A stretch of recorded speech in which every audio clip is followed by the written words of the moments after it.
Hello and welcome to the Velveteen Lounge. I hope I'm getting the hang of this thing. Hi everyone. Paul will be here momentarily. How is everyone this evening?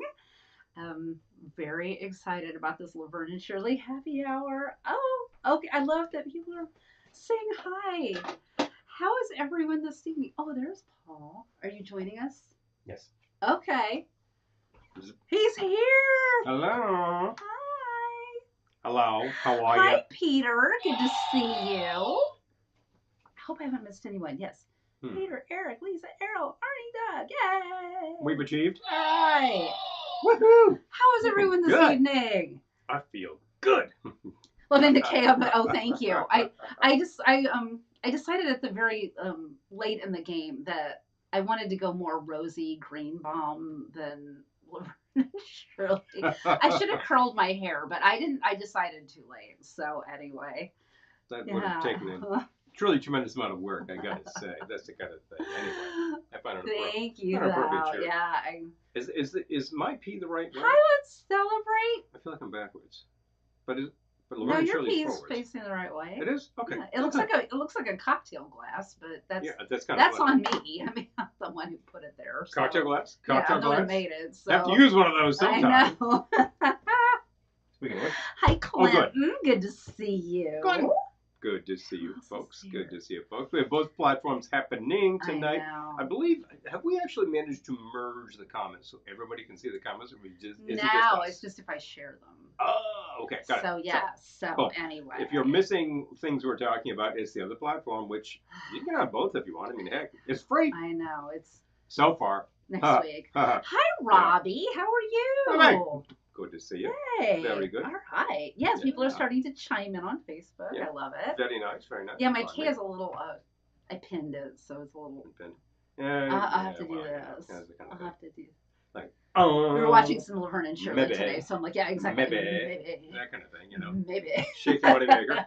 Boom, boom, boom, boom. Hi, Julie. Good to see you. We saw a number of scenes, and we just saw the entire, last episode of second season. Was that the one? Yes. Okay. Well, I'm playing a DVD now, but it's muted, yes. So. So yeah, it was Zoe Cho actually inspired self by taking a look at the actual product, and I got to say, first couple of seasons, the writing on that show was very high. I would say like through season probably three, maybe four, something like that, which is sort of like anticipated, quality seasons for most shows. And certainly in that period. The thing that gets me about the later seasons, I don't think there's a season that's bad because everyone in it's so good, but around year 3 or 4, they start looking 70s.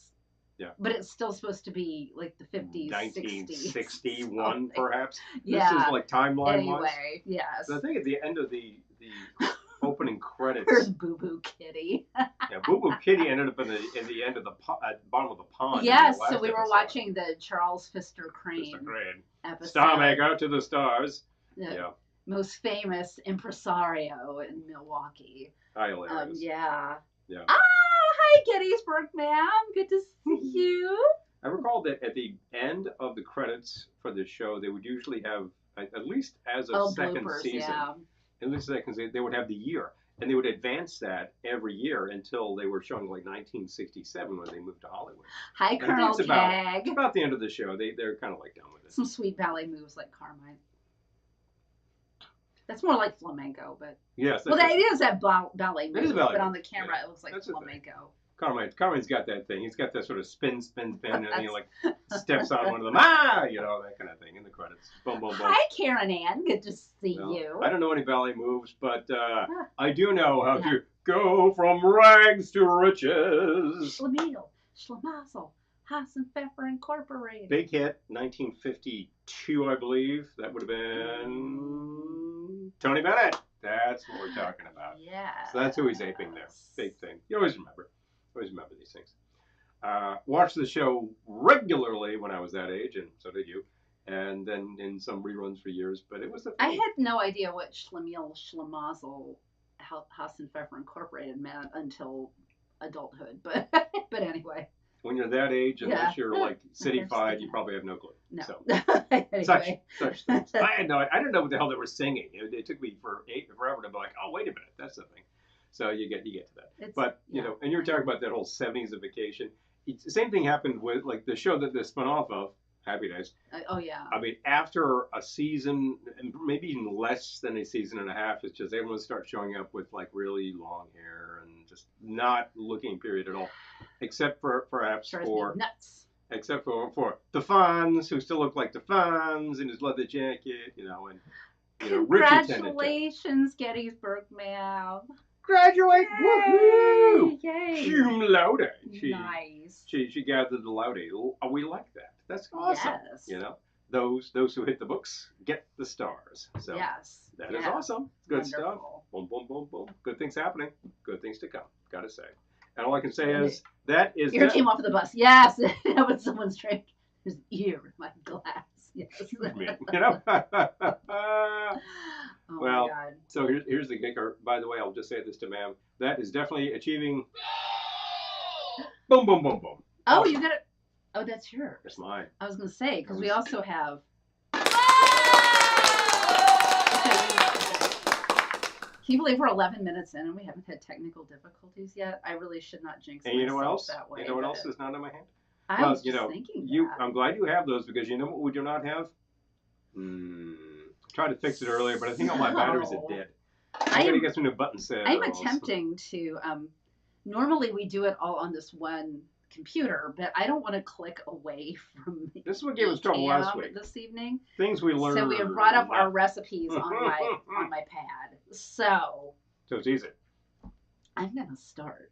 Let's. And in honor of.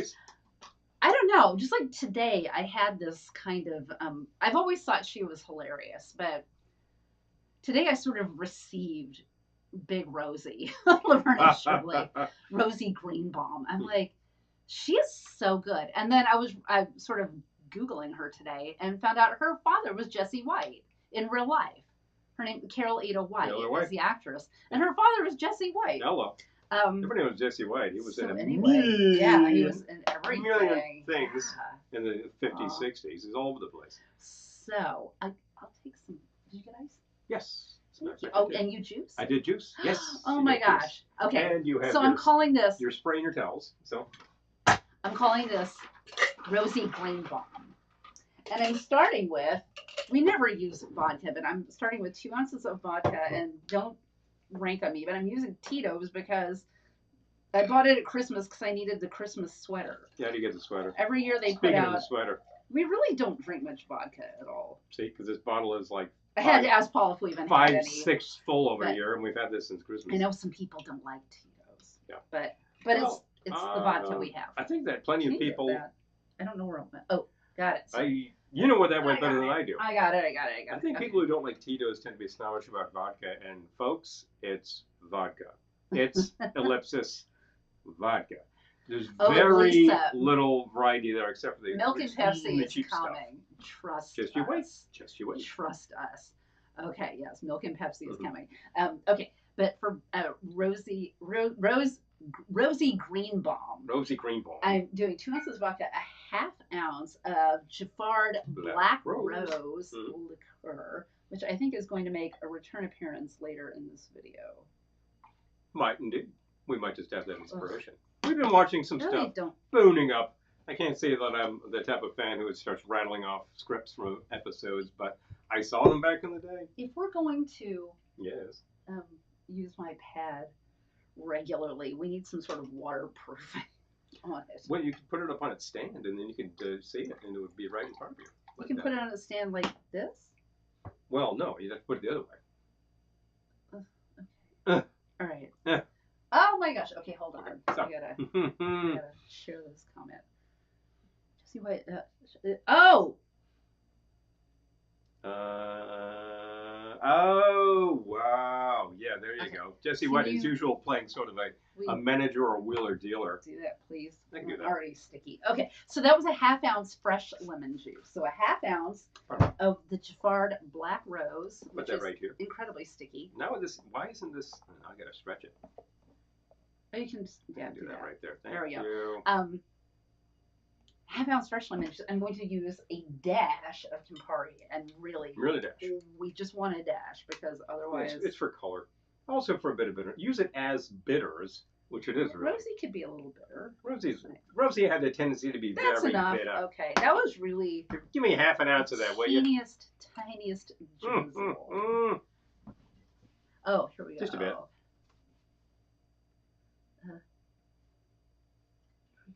Ray Conniff. We got a bunch of Ray Conniff. Got the Christmas stuff. I think all of the important Christmas stuff from Ray and the Singers. Oh. Got like a bunch of stuff in 4-channel. A dash of cranberry bitters. Yep, that's the place to be. Fee Brothers. And look, it's red. Okay. And perfect. What do you know, red? And we got some of those albums from the 70s, like doing TV hits. There's actually a great one that is behind us. Is that this one? Yeah, Ray Conniff TV themes. Oh yeah. There we go. She's got a little TV there. I don't know if you can see it. And it's probably pretty hard to see, but yes, theme from Laverne Shirley. So probably there we go. And the rest of this. On top we have Audio Fidelity, really great record. TV Poopery, which I believe is Dick Dia. Oh, you already gave me ice. Yeah, give me ice. You could ice. You could. TV Top Themes, Pete Rugelo's Orchestra, Mercury. Then Nelson Riddle's second volume of TV hit themes on Capitol. Top TV Theme 64, and I figured who that was. Peter's saying there should be a cocktail in honor of Fabian. There you go. We actually have flax milk. It's supposed to be flax milk and Pepsi. Yeah, I mean, we could have gotten like a quart of milk, and you know what? Most of it would go bad. Yes, Colonel Keg, we are going to. Just you wait. We're gonna drink milk and Pepsi, and then see which liquor we think should go with it. I already have an idea, but I need to be sure.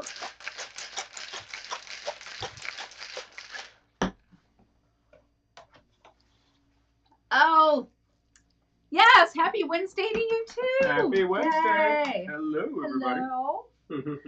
Here's I had to look it up too. Yep. Oh. Yeah. Yep. That's right. I got rid. Yeah. Apparently it's a Oh, sure. Karen's coming. Apparently it's a Yiddish hopscotch rhyme. Yeah. Schlemiel, Schlemazel, Hassenpfeffer Incorporated.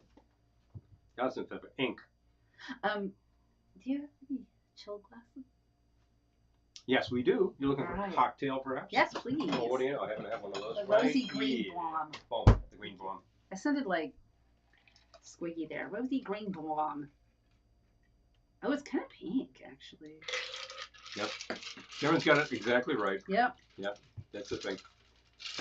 That's the way it's always been described to me, and a lot that happens in Yiddish has to do with mazel, after all. Oh, yeah. The Man from Uncle, I believe, is right here. TV Potpourri, which is Dick Dia, on Audio Fidelity. Great sounding record. All Audio Fidelity records are recommended. This is the... Usually some of the selections are a little tiddlywinks, but this one's really good. And I like TV themes collections because they're fun. Moonlight Bowling, yeah. Ah, I know, it's strange but true. You don't say. Mm-hmm. That's really good. You got the pink all right. Mm-hmm. Well, what do you know, DeFazio? You finally got a drink that's not bad. The rosy green bomb. It's rosy. Oh, yeah, it's rosy. It's actually very subtly rosy. It's not like super aggressive. Yeah, because I used the bitter. But you know what? I tried some of it today, just straight up, just to make sure it hadn't gone off. Yeah, well, that's a wise thing. Because liqueur. But it's still good. It's still rosy. One thing for sure about liquors whatnot. Liquor in the bottle, you keep it corked. That is to say, a good seal on it. I thought you were going to say liquor in the front. And you know what else happens? With liquor, it's to 80 proof liquor or higher than that. We'll keep indefinitely as long as you keep a good seal. If you manage to leave the cap off, it's going to start evaporating and you're dead. Okay, you need to... Liqueurs are more fragile, and I think the fruity ones in particular, the flavor will start to go off sooner. Some of those flavors, like mint, will last a lot longer, but eventually they'll tank too. Well, the rose is holding up fine. The rose is doing fine. Holding up great. Yeah, it's a surprise. Amari will last a really long time Rosy because they're just all these like roots and bitter things. And those are great. And stuff like Campari is just like a heavy bitter hit from quinine. That's good for, I think, until the sugar starts breaking When down. they serve that drink at the pizza bowl. Well, we have an idea for the pizza bowl. Well, you know. Interestingly enough, we just had dinner before this, and in fact, it was pizza. How about that? We did. That was not an accident. Talk about on theme. That was not an accident. Anyway. Well, I need to make a thing too. So I even brought some Chex Mix in case we get nibbly. I could probably get nibbly. I didn't make it. True. I bought it. But... Yeah, we didn't make the Chex Mix, which is fine. You don't always have to make Chex Mix. If you have your special formula, please go to it. My special formula for Chex Mix comes from the back of the box of Chex. There you go.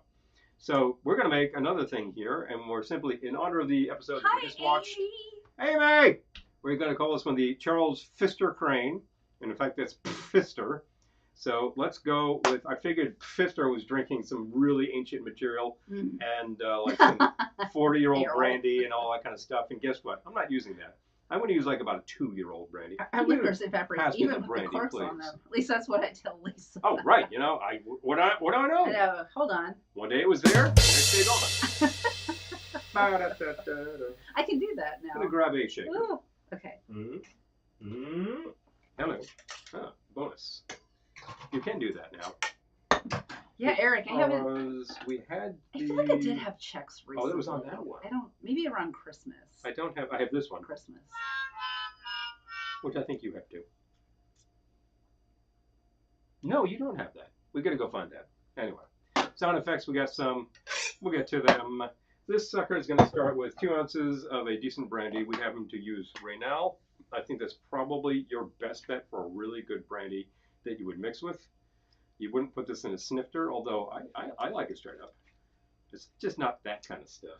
It's like rums. You get like 2-year-old rum, 5-year-old rum. That's a great Mai Tai rum any day of the week. Would you sip on that? Maybe. Some of them I've had. Speaking of rum. Hey, yeah, that's true. We actually have something to sample. I don't know if Bill is here, but Bill had us sent this bottle of black coral rum from Florida. It's from I know it's from Florida. I'm trying to see what the age is. I once again did not bring glasses. I don't know if it says too much about age. It's not really that kind of bottle. It's Floridian black rum. So we're gonna sample that too. Yeah, that's nice. I think it's too nice to use in our Laverne Shirley probably. But we're gonna try it anyway. Thank you. I think it belongs more in a Mai Tai or something. You know, like I said, any good rum that's claimed to be like 3-5 years, that's a good Mai Tai rum. Bill, hi! I said your name and there you were. Any bird has it by. And here we go. Oh wait, I can't. All right. Song from Lenny and the Squeak Tones. Oh, okay, yeah. Bill is talking about the Lenny and the Squeak Tones album that I'm pointing to right here. Yes, we own it. I had to go on one hell of a search to find that today. That was really buried. But I'm like, we own it. It's up there. I'm not going to come down without my man. Found him. Yes. In fact, I found 2 men. I found a couple of boobs called Lenny and Squiggy. And there we go. I will take the Jafar Black Rose Liqueur, please. So far, 2 ounces of brandy, ½ ounce of the fresh lemon juice. Be ready. It's these bottles are impossible, I tell you. ½ ounce Jafar Black Rose. This has, again, a really nice, delicate rose aroma. It's rosy without being being like, if you were to pour like rose water in there, you'd like, whoa, heavy hit, you know? But I could see using like a couple of dashes of the rose water. It's designed for flavoring. It's concentrated. There we go. And I said in the formula, I said bitter, bitter, bitter because. Hi, Herschel. Good to see you. Herschel. Sounds good. Because Charles himself, of course, is a plutocrat, condescending, and very bitter. So I need all the bitters you got. Let me take. Orange will not hurt anything. I'll take those 3. That sounds good. Bitter. There's another one over here. Bitter. Orange. Old-fashioned. Bitter. I'll take those. And the cranberry will be good to like impart a rosy color. Bitter. And you know that black walnut too. No, good. I think bitter is good. So Foster Crane, of course, would have fresh roses for the occasion for my guests, sort of thing. Yes. Thank you for appearing at my event hosted by me. And when you are done, please leave. So. Show yourself out. Yes, please do show yourself. I really can't be bothered. So now, shake, strain. Yeah, we have black. It's funny. We have black coral and black rose. That gives me a good cocktail idea. Hello. Ideas Maybe occur as if by magic. Here we go. So that was 2 ounces of brandy, 1/2 ounce fresh lemon juice, 1/2 ounce Giffard black rose liqueur. Better, shake, shake, shake. Shake. Yada, yada, yada, yada, yada, yada, yada, yada, yada, yada. That's the stuff.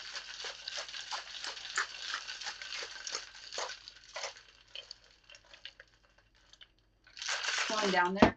Slowing down. Just realized. I could use a rocks glass, which looks like this. A glass. And I wanted a nice rocks glass with big rock, because, of course, Charles would have had the largest chunk of ice available. The ice in his drinks come from the Titanic. So let's see here. It's funny when... a large rock right here. It's funny the things that I remember like from childhood about Laverne and Shirley. One of them being from the episode we just watched, where Charles Pfister Crane discovers Laverne and Shirley and tries to turn them into singing stars. And the note he sends them: "To my little lumps of clay, let me mold you." Hilarious. And strain over a large rock. Obviously, you could assemble this over the large rock. I decided to be like double shake pour. Oh, thank you for sharing the link, Bill. Yes. You know why? Because it's more effort, it's fussier, and Crane would insist that you go to stupid lengths to come up with your drink. Thank you. I cut them out myself. A large rock, as if I am sipping a Napoleon brandy. Ooh. That's rather good. Well, it'll finish my go-to when I'm not quaffing Manhattans. Nice. You know what? Speaking of Manhattans, I'm going to just take a little moment here to share. In moment in time. Boom, boom.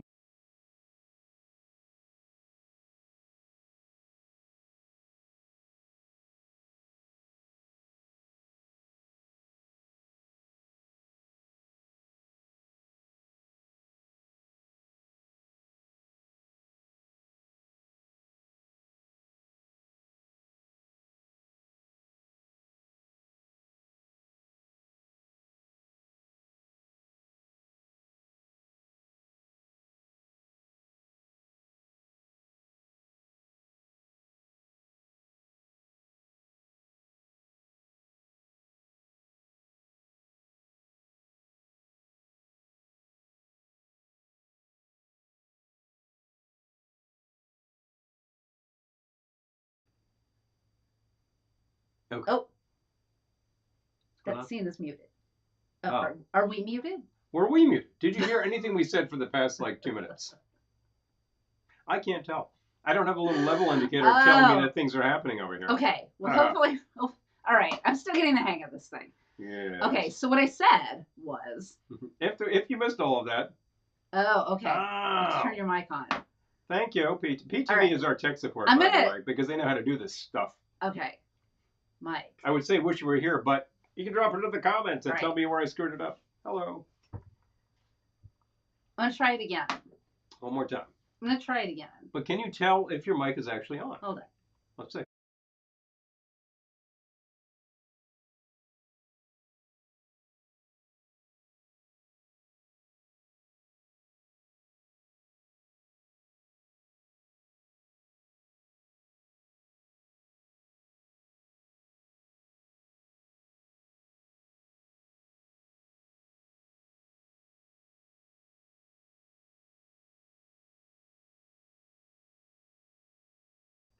There. Now can you hear us now? There you go. Success! Anyway, so one more time. We're going to show this a lot this evening. Can you hear us boom, boom. Okay, so what I said before was I'm sharing links to our friends at PTV, and let's celebrate, both of whom have fabulous YouTube channels you should be checking out.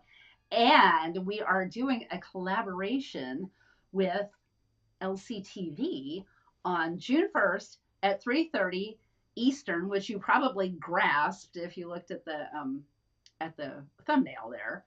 But anyway, that will be our live video for that week. So we will be going live June 1st with LCTV at 3:30 on. Oh my God, I think everyone's texting me to tell me we're muted. I know.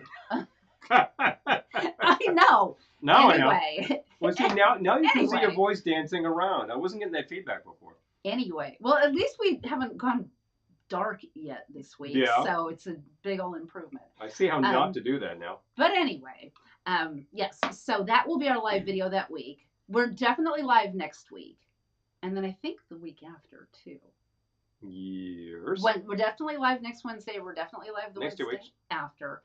And then we're doing the collaboration on Sunday, June 1st. That will be our live video for that week. We're not going to be live June 4th because we'll have family in town. And then we will be back to our regular schedule the next week. So that's what I said. But anyway, so this is the Manhattan Project, inspired by the guy who made 42 Manhattans on the air and tried them all. Wow, that was a lost weekend.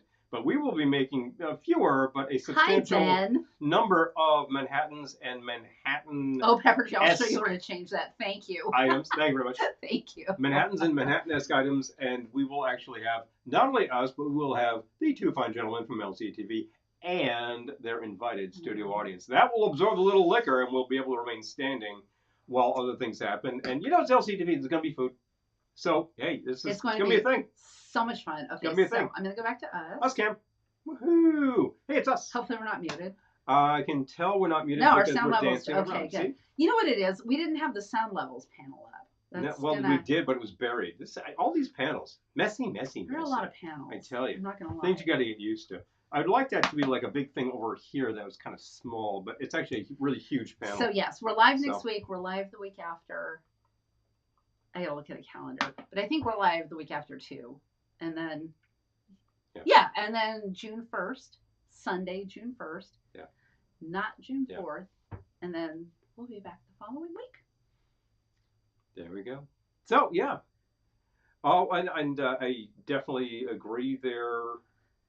Oh, Eric made all those drinks. And that was that Dr. Shocker? Oh, yeah. Yes, I remember that was fun. Dr. Shock. Yeah, and he was gone. I kept telling him to make a Singapore sling, and he was kind of ignoring me. So, for those of you who don't know what Eric is talking about here, we did, not this past New Year's Eve. 3 years ago. The New Year's Eve before. We did a 24-hour live countdown. So, every New Year's Eve here, we drop the ball. We have a ball. Mm-hmm. We drop it at midnight, and then we drop it every time zone that we're cognizant for. Usually we make it through about 4 or 5. Yeah. If we hit all of the zones within continental U.S., I think we're doing pretty well. Then we decided. We kept talking about like daring ourselves to go hours. A full day's worth, starting at 6 a.m. where I think you're actually hitting the New Zealand turnover. 6 a.m. like East Coast time. I think it was New Zealand. I still have the list, but anyway, it was like we went live in every time zone. Well, we dropped the ball in every time zone. Yes. So we were live 24 for basically 23 hours and change. Yeah, and then some. And I definitely lost it in the middle there. Our friends helped us out and kept us going, and then I revived at something like 3 in the morning when who took over? Got it. Pepper Tree. And they come on, and they drop the ball, and suddenly I got a lot of energy, and then we just yacked for like 3 hours. Oh, and by the way, hi Eric. Good to see you. So, yes, by the way. Yeah.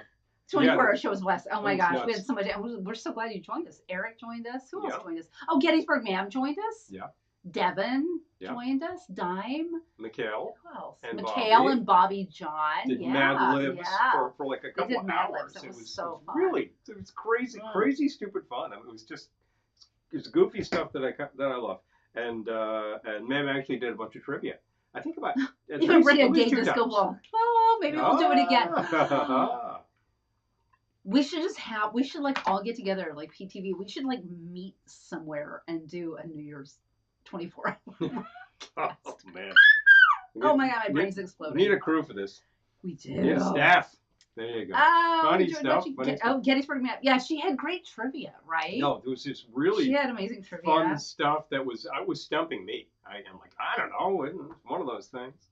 But we started out in the morning with a lot of coffee, and that really helped for a while. Oh, Kalaka Boy is not about our sound. Let me know if we need to turn it up. Let me. Okay, let's. Is it too low? let's see. That's cranked up, and actually you can see. Is that like last week? It was distorted, so I don't. What do we think? I can't see what his comment is though. It said. Kill the screen, please. I can't read the comment. Thank you. Don't be cranky. There we go. Okay. You can see it over here too. Well, the quality is qualify that. Do you mean it's too low, it's too high, it's distorted? I mean, what's going on? Yeah, let us know. Because we were too hot last week, and Dan advised us to like tone it down, and we did. It worked. So that's the kicker. You can kill the screen because I don't know why that's there, and it's in the way. All right. And then we can see our levels right here look pretty good. I don't know. But let us know. Well, the volume is fine. Okay, well, let us know what's bugging you. Yeah, yes, what's the deal? Is the microphone is the same Peter, that we've right? been using, so I hope that's okay. Yeah. And maybe it's just I don't know. It's new software. The sound effects and commercials are too loud. Okay, all right. Oh, we can adjust that. Oh, well, I think we can adjust that. Let's see. Wait a minute. Oh, Lisa loves the trivia. Oh, yeah, right? Actually, kind of think, I don't mind if the commercials are too loud. It's supposed to scream at you, so you'll take action. That's how commercials are on TV. That's how commercials are, you know? Let's see. Actually, I have no idea how to adjust the sound on this. No. There we go. Let's take that down to about there. Yeah. And let's try this guy. All right, we'll do it on... Things you find out. Okay, but that sounds about right. So if I do that now, should be more on the... Yep. Bingo, bingo, bingo. DJ air horn, I can adjust that. Do you have to do these individually? This is kind of a pain, actually. I wonder, do they stay like that, Arnie? Probably not. If we turn them down, do they stay, or do we have to do this every time? Probably not. Yeah, well, it's good to check, though. Easy enough. That's super annoying. That's obnoxious. That's super annoying. That's obnoxious no matter what. I feel like I need to be spinning 45s to put that into action. That's the kicker. Make a smart aleck. Mm-hmm. Ah. Mm-hmm. Rim shot, exactly. Rim shot. Yeah, I hope that's better. He turned it down. Okay. We turned things down. We're figuring it out. Oh, there's actually a master. There's a master volume on the sound effects too. Oh, okay. Is there a master? Leave that where it was because I think I managed to improve it, and we might be able to ignore the individual sound effects things. Well, I don't know how to change because I'm gonna play the commercials, so I don't know how to. Go to movie and drag that down to the same level as the voice, and that should be good. Okay. We don't want to be too low, then you wouldn't get the message. That'd be a real problem. Then he wouldn't buy our stuff. Well, you know. And by the way, while we're at it, I know that Phil usually tells people about this sort of stuff. But as you're watching on either of these platforms, if you want to throw a like. Obnoxious and really loud. Oh, okay. Obnoxious and really loud. Okay, turn it down some more. Which one? Which one? Was it the air horn? That is obnoxious. I'm not going to use that again. All right. But I turned the other sound effects down. And the ones turned some sounds down, hopefully. Yeah, the ones that we're going to use. Sometimes the audio blows my speakers. Well. But spoken words is when I notice an issue. Huh. I have no idea what to do about that. Sound effect. Okay. Weird. Okay. That's totally the opposite of what I would expect because we're giving you a lot less like amplitude than any of these sound effects, which are designed to be pretty in your face, and they are. So we're trying to like moderate that. We don't know what it sounds like. Okay. Well, I'm not monitoring this, so all I can tell is what things look like. Keep that right there. Don't go too low. All right. I don't want the voice to go down. So that's the thing. Yeah. Okay. Let us know how that is, and everybody else. Remember last week we turned it up because people couldn't hear us. And we turned it down when it was too blasting. So, could you turn that off, please? I know it keeps coming up. The screen that's obnoxious. Throw on some crackers and cheese, Peter. Now you're talking. We got to go to Sardi's because Sardi's makes me so happy. You can order pub cheese and crackers, and they bring you individually wrapped Ritz crackers and a little crock of pub cheese. It's actually really great. You know, it's a wonderful thing. 24 hours was rough. Yeah, it was. Yeah. I think by 3 a.m. I'd been up for like 21 hours. By 3 a.m. I was just like taking a nap. I checked out for a while. You stayed on. It's a compression issue. You stayed on for trivia. And then I rebut, and then you had to take a second. Hi, Doug. And now I'm afraid to yell. I'm afraid I'm going to yell. Hi, Doug. I'm going to be very quiet. I don't know. I remember I'm for doing sardies anytime. I conked out during that broadcast, and you took over, and then you conked out, and I took over, and then you revived and joined, and then we were with P2V at that point. So sleep over at the Velveteen Lounge. Oh God. Yeah. I'm not sure you want to do that. Oh yeah, well sardies. I'm in the city every Monday, but they're closed on Monday.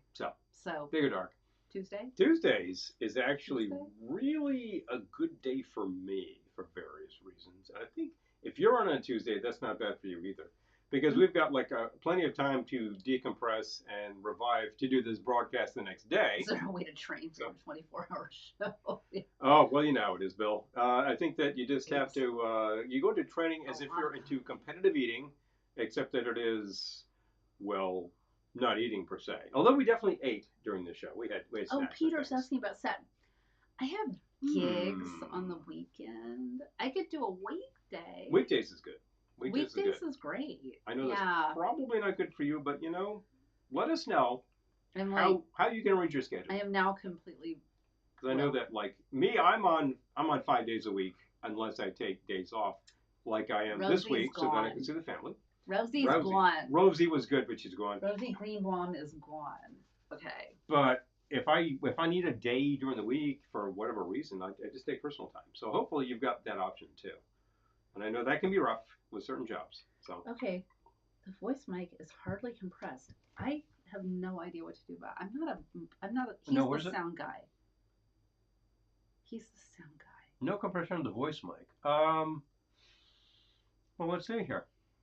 What options do we have? Pardon me? I'm just going to muscle in for a second. Okay, so yeah, Sardi's is closed on Monday, but you could follow us into the city and we could go to the Algonquin. That's always a possibility. I vote for that. No. I vote for the Algonquin. No, that's not it. Echo cancellation is on. I don't see a compression option on this. And the best I could do is just take the level down a bit and we speak up slightly. That's not a good option, really. No. Let me go back to... Last week when Paul walked up to the mic, the audio was perfect and crisp, like how it used to be. Okay, that was when he walked up to the camera. Yeah, which is like I was on top of it. I thought our tech issues were solved. Well, yeah, no, I didn't, but I didn't think that the audio would give me trouble. Here's the thing. We're not on top of the microphone, but usually it's been sounding good for the broadcast. So I'm just trying to moderate that. I could always throw a mic on top of us, which would be very intimate. Peter, Tuesdays frankly, this has been working. Tuesdays are amazing. Tuesdays are perfect. Okay, stop that. Hate that happens. Hey, Arnie, every time I click away from this thing, it pops up a secondary screen on me. What's going on with that? That's annoying. That's also probably a preset. Yeah, it probably is. I could probably kill that. Input level is looking good, for kind of low, as a matter of fact. But I don't have any option to compress this. Do me a favor, please. Yes. Would you go get my... Yes. Leave that. Go get my phone, because it is blowing up. Oh, things are happening, aren't they? Thank you. That's it. So the input... there's one thing we can do here. I wanted to go back to talking about Laverne Shirley. There's one thing we can do here. Let's try switching to the microphone that's actually in front of us. And I'm going to try to moderate that right there. I'm going to leave this down. Let me know if that makes any difference at all. Tell us if that's better. Because that's actually much closer, and that might help the whole issue. We're using eCam, Eric. Okay, everything sounds fine to Colonel Keg. Okay, all right. Okay. Huh. Have my gigs been good to me? Peter says the Algonquin is great. Now you're talking. I love the Algonquin. Yes. Okay, so let's do it. Let's do it. Algonquin. Okay. They're open on Mondays, I'm pretty sure. They're a hotel. They're open every day. Okay. Okay. Nothing you need to read right now. Did anyone send me money? No. Oh, then screw it. Yeah, then nothing you need to read right now. If you didn't send me money, then I'm not going to read it. Forget it. I'm not going to read that stuff until later. Oh, I don't want to know about it. Forget all you. So, but. Yeah, no, it's Yeah. Well, analog compressor. Oh. Did you talk about that? If you want that AM sound. Oh, seriously. We actually have a decent analog compressor. I think Rolls. We used to use that when we're doing the recorded videos, the edited videos, and it really tamed the peaks when it was going into the old camera, because that did not have good controls for such things. And the new camera actually does have a limiter on it, which is nice. And I remember that the limiter, the outboard limiter, worked really well. And it did have a pretty heavy compressor that when you adjusted it slightly, it did great. Well, Peter, And that sounds good too. I could do that with this with a lot of effort. We'll see where we go with that. Should have a tech trouble thing episode. I think that was last week, Dan. That's like every week here. Seriously. That's hilarious. I've threatened to have the after hours episode where we talk about tech trouble, and then like everyone else can check out and say, see you later. And then like, the tech gang can hang out. I could love it. A shot mount in the camera view would be really classy. We always have, like, if I'm doing an audition video or something, we always have to make sure the mic is out of the shot. But, naturally. Yeah. But we can get it really close with that, because the camera we're using now actually, the lens actually does come in pretty tight, and that's fine. I think it's time for milk and Pepsi. There you go. Well, you know what? Guess what? I happen to have... I know, it's not cold. Pepsi right there. So we're going to need some ice. Open slowly and see. Ice is coming up. Which glass would you like to try? A small glass. A small glass, please. Let me find a small glass. How about a hotel they're open every day? A wine glass. This is not a huge glass. A hotel that's closed on the weekend. Oh, I can just the glass. Boom. So. You're addicted Friday night. I love it. Friday night will be in New York City. Oh. Hello. Oh, okay. 16, 17. Oh, wow. Penny in the postcard. Okay. Okay, yeah, let us know. Keep us informed. Right. I will forget that because I'm doing a million things, but I'm interested in such things because on those dates I'm probably there. Yeah. So that's the kicker. I'm very... We'll try to fix the sound by next week, you guys, but we're going out of town this weekend, so it doesn't look good. Everybody watching right here... It doesn't look good. I've switched microphones to right here is where the microphone is instead of being there, right? So how does this sound right now? That will tell me something. It's very important. And they need to cut wires and solder wires. Oh, Peter, I hope not. Yeah, not with this business. We need the milk. But I've definitely taken the microphone that we usually use for our recordings, and I put a new connector on the end of it because that totally crapped out. And now it's bulletproof. So, gotta say, handy with soldering. So the milk. Errol's always a smart ass. Yeah. We know that. You stay over the weekend. Yeah, we're a hotel, but we're not open on weekends. Okay. My brother says it's better than being a dumbass. That's so funny because I knew someone from Oklahoma and I remember calling him a smartass. He's like, better than being a dumbass. I wonder, I guess that's so funny. That's a coincidence. Just saying. Thank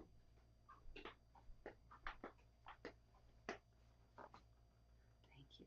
Mm-hmm. I believe you, Kalaka Boy. I really do. Okay, Karen's saying it sounds fine in Facebook. Okay. Maybe it's YouTube. All right. Okay, this is... I hate to say it, but I think this might be a YouTube problem? No, I think it might be a problem depending on what you're using. I don't know. But I'm just saying it sounds fine to some people, and some people are really bothered. So... I don't... Peter says the sound is a lot better. Okay. Okay. All right. Thank you, Peter. Thanks. Okay. I mean, because the thing is, if it's a problem for one person watching, it's a really problematic issue for us to solve. That means that it's on your end. I think it's a problem for more than one person, but... Yeah. Well, I think the issue that we've switched to a closer microphone my brother-in-law. could not hurt, Mike, although Mike. I always liked that mic, Other people are saying it's fine. Okay, so I think that... I don't know. I don't. I mean, if it's a problem for a few people, that's a problem. Perhaps we could diagnose what's going on there. Okay. Okay, Ben is okay. So he switched it to the computer mic. Okay. The microphone's actually right on the laptop here. All right, I'm trying milk and Pepsi. It's not a bad microphone. It's not a great microphone. Trying milk and Pepsi. I tried this for the first time in like 40 years for me. Milk and Pepsi is really good, actually. There's a reason for that. Why might this be good? Well, it's sweet stuff with. It's basically. It looks like a brandy Alexander. Oh, you know? Lisa's saying it sounds good. Try a sound effect. Oh, I'm scared to, Lisa. I don't want to blast everyone out of the room. That really isn't bad. All right. All right. Try some applause, which tends to be like very like wide range and loud. All right. Sorry. Cover your ears.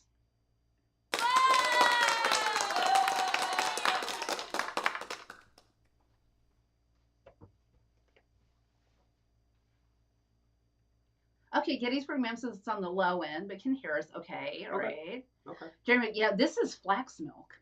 As a matter of fact. I use flax milk, and it's really good. Because we for years, we tried soy milk years ago. Okay. But then we were actually using, because for whatever reason, we switched to the almond milk, and I like that a lot. I will do that nut milk. Good question. Let's celebrate. What can we do? Okay, I'm thinking... Yeah. Okay. That didn't sound bad. Oh, okay, good. Okay. Thank you, Lisa. Okay, good. That's good. Oh, see, Eric is saying it's really loud. Okay. Okay, interesting. Wow. Okay. Milk and Pepsi would go to war with the wine. So I may try it another day. Yeah, no. Yeah, it would not be good together. I've seen in the stores this wine product that's like creamy chocolate wine. I was like, oh boy. Every time I see that, I'm like, no. You know, I hear that. Hi, Daniel. Good to see you. Good to see. I will say coconut milk. About the chocolate wine, what I say about any of these things. I would try it. No. I would not want to buy it. Hard because pass. If I try it and it's terrible, I've got like 700 ml worth of wine to get rid of. And Hard pass. Brother. Yeah. Hard pass. Coconut milk, definitely do. And there's also that almond coconut combo. That's especially good. So that's worth trying. Yes. Well, try it out. Dirty sodas are a thing now. Okay, so. Anyway. Putting on my thinking cap. I have an idea, though. What do we got? I'm thinking brandy. Yes. Ooh. Cocoa Creamers. Oh, wow.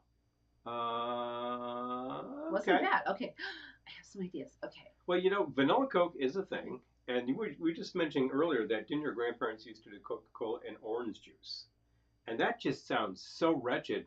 But you're saying, well, it worked. Doug, okay. I'm sure Paul understands what you just wrote.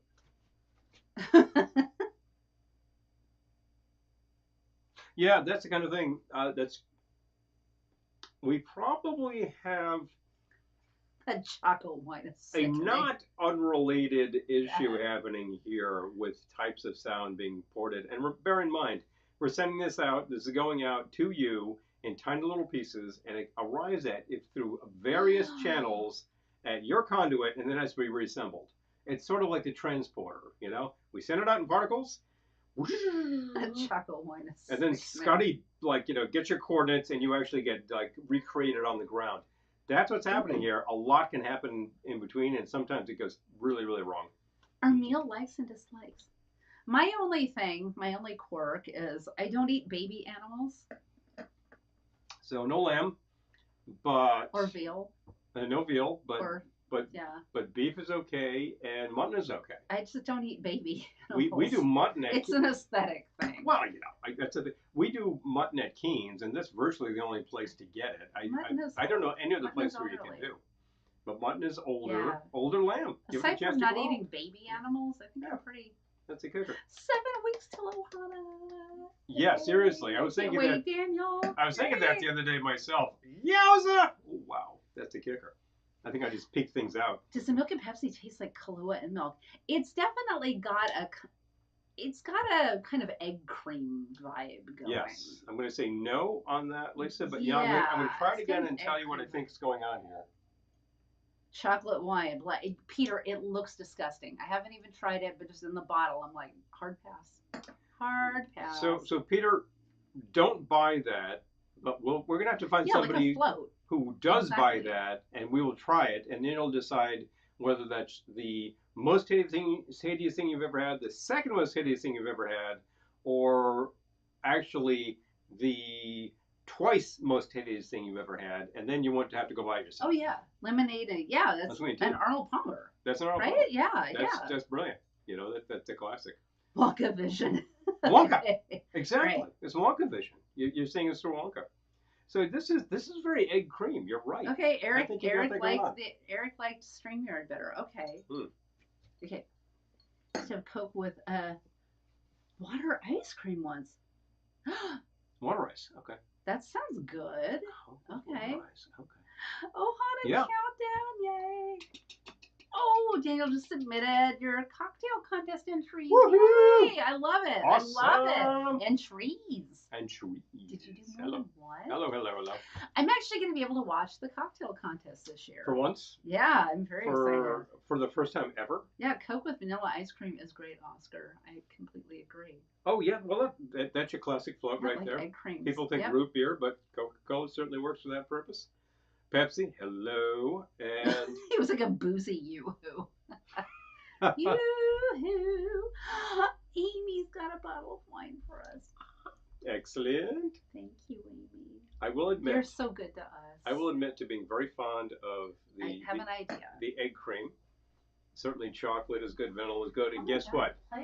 You can't really get this most places that'll make you an egg cream. And in New York City, there are a bunch of places that'll do it.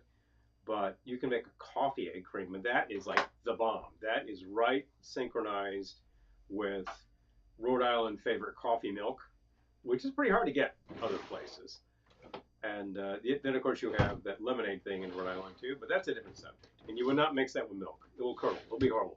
But the coffee milk as an egg cream is just phenomenal. And you can do it yourself really easily. What did you do? What are you looking for? Oh, I found it. It's in there somewhere. Found it. And you can do other flavors of that, too. It's really, really simple, and it's good. And I've done it at work, where I take literally a shot of espresso, sweeten it up, throw in some milk, and then just fill with the seltzer, because we got a seltzer machine. Okay. And the coffee is actually ground for you and brewed. It's awesome. Are Super you ready fresh. to take dictation? I can dictate. Okay, what we got to do is... Well, you can dictate. I can take the dictation. Okay, wrong. Oh, my God. OMG. Canva on my pad is a pain in the tuchus. Buttocks. The pain in the buttocks. Okay, you know what we're gonna do? Let's take notes elsewhere because this is annoying. Kind of suckage. I can do it. No, it was choosing the wrong text box. Oh, stupid. Okay, forget it. Okay. Continue. All right. Ooh, we're behind. Hello. Hello. Daniel did too. Dream. I'm sending good vibes, Daniel. Thank you. Okay, I assume you read all these out. Just call them black cows. Oh my gosh. You assuming I did what? You read all these. No, I haven't. Oh, okay, you haven't. No. Okay, Gettysburg Mammoth was saying they used to call them black cows. So when I was in Lancaster at the Goodwill, I bought this Dad's root beer glass. Hello. That says "Have a Dad's Black Cow" on it. It's so funny that you brought that up. Mm-hmm. Anyway. How many percent is? There we go. Okay.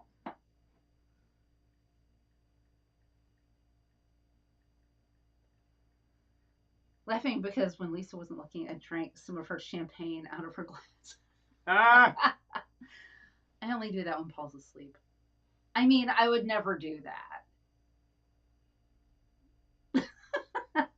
Anyway, so what do you want to do for this? Base? Eric, we will document Ohana. You're doing a brandy base? I'm going to do a brandy base. I can start typing that, yes. I like how I used to type with like 10 fingers, and now I'm typing with 2. This is so stupid. I need a grape soda, vanilla ice cream. Oh, yeah. There you go. I've never had that, but the rest of these things work. A beer milkshake. What? Beer shake. All right.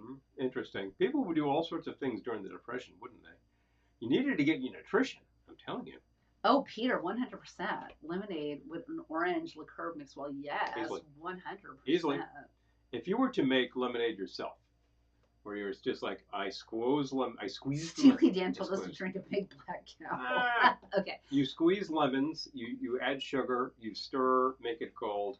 Right. You do that, you've got the best tasting stuff ever. And if you actually filled that with some fizz, a little seltzer, you got some like fizzy lemonade, sounds awesome. A little seltzer. And then like, you know, a little orange liqueur. I think you're just like topping the whole thing there very nicely. A little dance. A little seltzer down your pants. I already took the cap off. Yes. Okay, I'm going to do 2 ounces of brandy. Okay. If this thing would behave, that would be good. Damn, I am missing my arrows. I hate you. Hate you. Did I just... Dang. A little brandy? Look at that. No, whoa. There's a droplet ridiculous left. amount left. There's a droplet left. No, return. Annoying. And get out of here. The look on Paul's face, I know. Okay. So.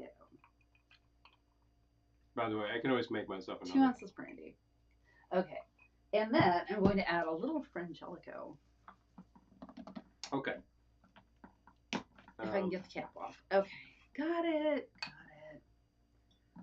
I know. We need to spend more time with StreamYard. Ecamm, but... Ecamm, stop it. Okay. There's just been one thing after another. Plenty. I'm not going to lie. Always. Okay. Always something around here. Sundays, we're probably shooting patron videos with Glennie for our patrons. Yay! And Saturdays, we're always busy. Today, I mowed the lawn because it was this high again, for Pete's sake. Amy's going to Devo on Friday. Have fun. Devo! Excellent, excellent. That'll be amazing. That's a good place to be. Okay, so ½ ounce Frangelico, 2 ounces brandy. I'm going to do...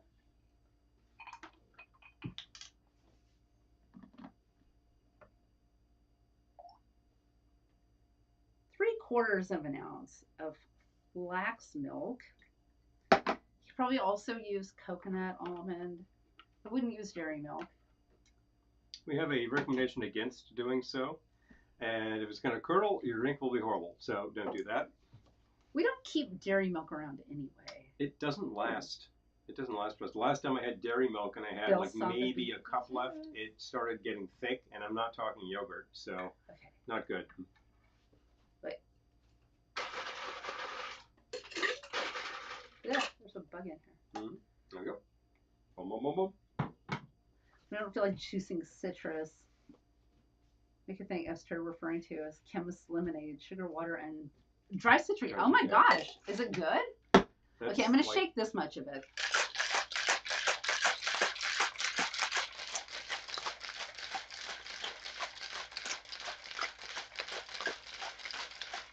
Okay. New comments. So 2 ounces of brandy, a little Frangelico, 3/4 ounce flax milk. Oh, you practiced your... Oh my gosh. Ah. Excellent. See, that's amazing. Oh, so like a year, 3/4 of a year ago, you were, wheels were turning, and then it's just like you refined it over time. Boom. Oh, Lisa, thank you. That makes me happy, especially in light of the tech issues. I'm glad someone's happy. Yeah, you know. I'm glad someone's happy. The tech issues are life, whatever. I mean, and last week when we went black, we just figured out where things were, and we figured it out. Okay. We found the setting. We turned ourselves back on. That happens. You got to know how to screw this up in order to do it right. I'm going to take a screenshot of your comment, Lisa. That's the case with almost anything. That's so nice. Wouldn't you like a cold glass? Oh, if we have one. Thank you. I took a screenshot. Okay. There you go. Boom, boom, boom, boom. I like All right. So I'm going to strain that much into here. Well, there's a little bit of extra. So there's some bonus. Pour it in here. And then I'm going to top with a splash of Pepsi. Because I don't want to shake the soda. No. Because... Just recommended.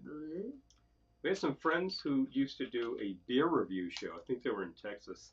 And they were listening to us like talk about shaking things and decided to make a beer cocktail. He found out why you shouldn't be shaking the beer in your shaker. And he said, not recommended. All right, let's see. Okay, that was just a splash.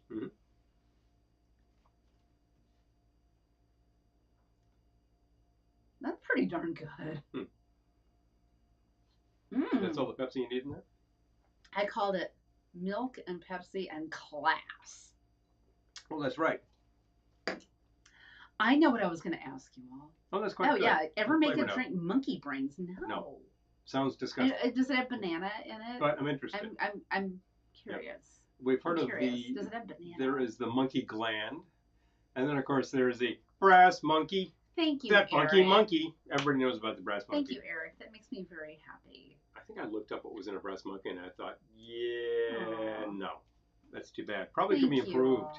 Yeah, well, please, absolutely. Ooh, Pepper Tree just finished a batch of mango pineapple jam. Yum! Wow, that sounds kind of awesome. Well, so honestly, milk and Pepsi.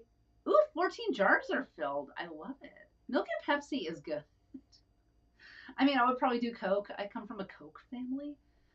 That came out wrong. A Coca-Cola family. The Coca-Cola Corporation. My family all does Coke. Yes. Yeah, they do too. They really do. Particularly the diet variety. We have found that we don't really do the sugary sodas, although we just did. We don't do them very often. And ordinarily, if we're reaching for one of these things, it's probably the non-sugar variety. And we found with the Coca-Cola products that Coke Zero, that's the bomb. That actually tastes like the stuff. PTV. You introduced us to 7-Up Zero Tropical. Mm-hmm. And it's hard to get here. It's tough. It keeps selling out. It keeps selling out. I've seen it on the shelf 3 or 4 times. Then I go back, it's gone. I got my hands on some. It's good. I'm into it. The flavor mix on that is actually totally recommendable. Thank you for sweet lemon cheering juice. us on. Just no lemon oil flavor, of course. Yeah. Okay. Yeah, that sounds amazing, Ben. Yeah. Ben, back in the day, I think the standard thing. Oh, thank you, Lisa. Standard thing for the pharmacy, which was where you got your egg cream and your chocolate sodas and your sundaes and all that sort of thing. Standard thing was when lemons were out of season, you would use phosphoric acid, and that is a phosphate. So there are places that'll still do that for you. We found a place in Columbus. No, not Columbus. No. I'm wrong. On the lake. Cleveland. Yes. Place in Cleveland that would actually do a phosphate for you. Oh my gosh, that was so much fun. I forget the name of that place.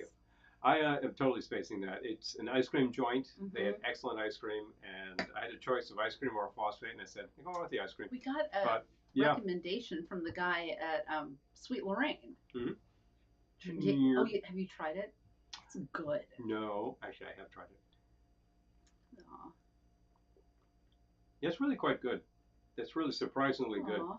And I think that the flavor combination between the Pepsi and the Frangelico is working rather well without being cloying. Ow! Because you know how to mix them. And that's the thing. And obviously enough, with a drink with milk products in it, could you add some sour to that? You're going to curdle the milk. So actually, like no. I said, I did flax milk. Yeah. But that would still give you trouble, I think. Mm-hmm. So. Oh, yeah. Just enjoy the evening. Yes. I love that. Well, that's the idea there. Bill says, I had some liquor with Bailey's dropped in it. The Bailey's curdled on the bottom. Oh, God. I remember having Earl Grey tea. I think I made a pot of it at work at one point. Oh, yeah, Pepper Tree. Yeah, oh my God, it's so good. Yeah, it's really nice. It was on one of those sales where it's like a total ripoff if you buy one, but if you buy two, it's like, ooh, I got a deal. So I got 2 12s. That's a deal. Yeah. I'm glad I did. We kind of plowed through the first one. Oh, Eric, I'm glad too. Okay, so. Wait. Acid phosphate, another Rhode Island ingredient. Yeah. Oh, there you go. Yeah. Cherry phosphate, that's the classic right there.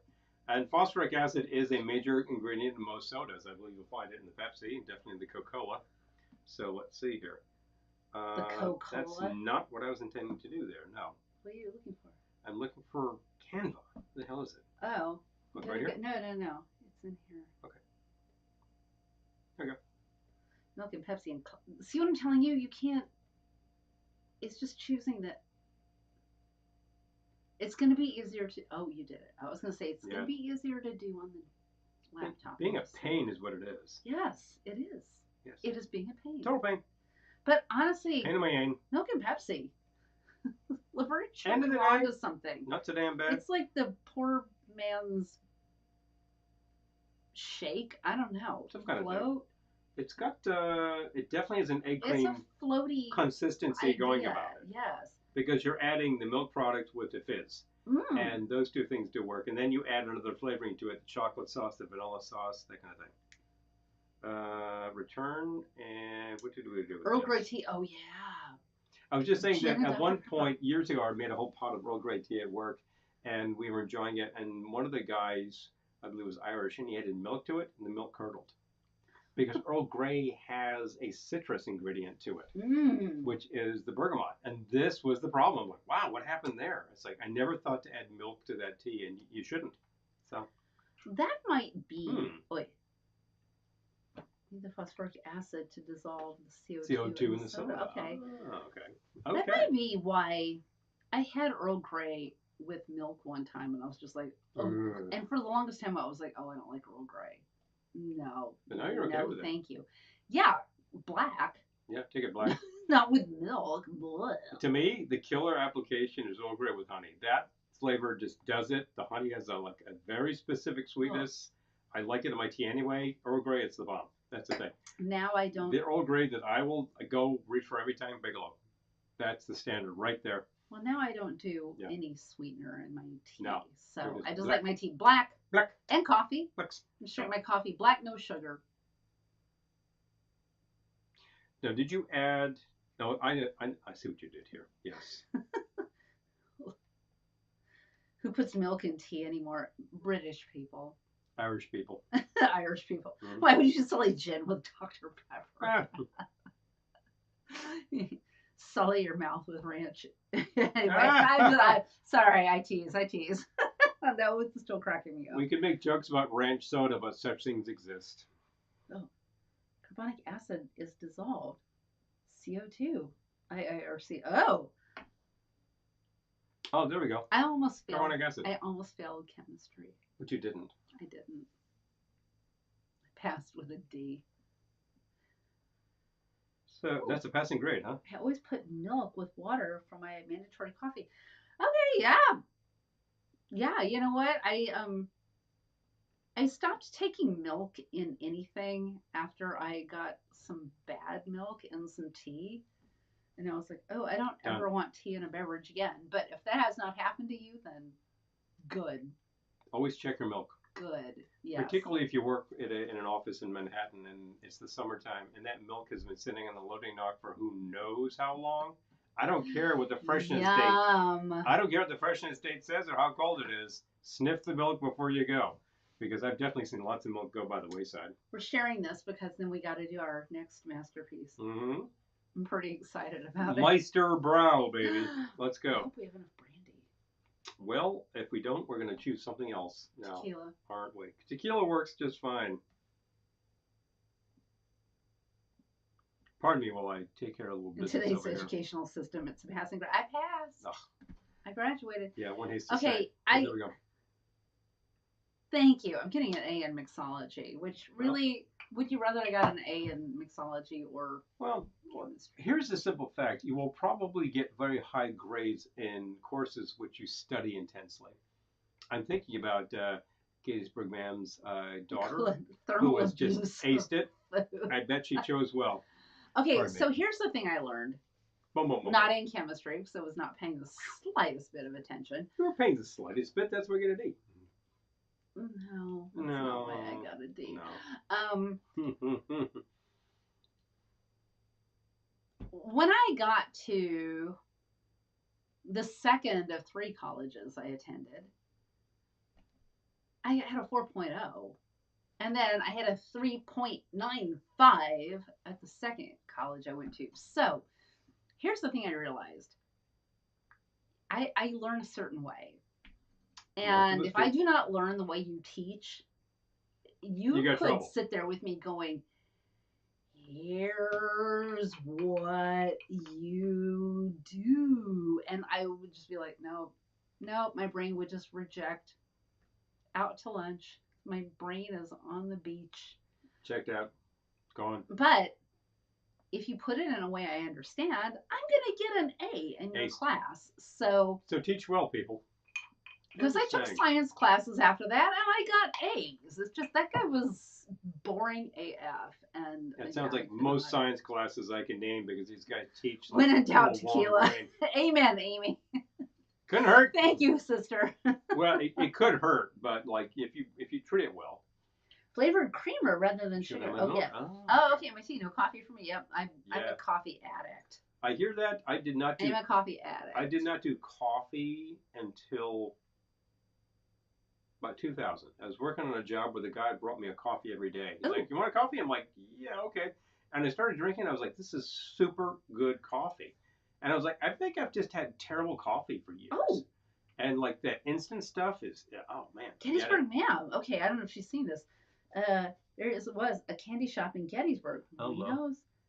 That still ran a full antique soda fountain. Gettysburg Ma'am. Is that still there? Oh. You would know. I believe you would know.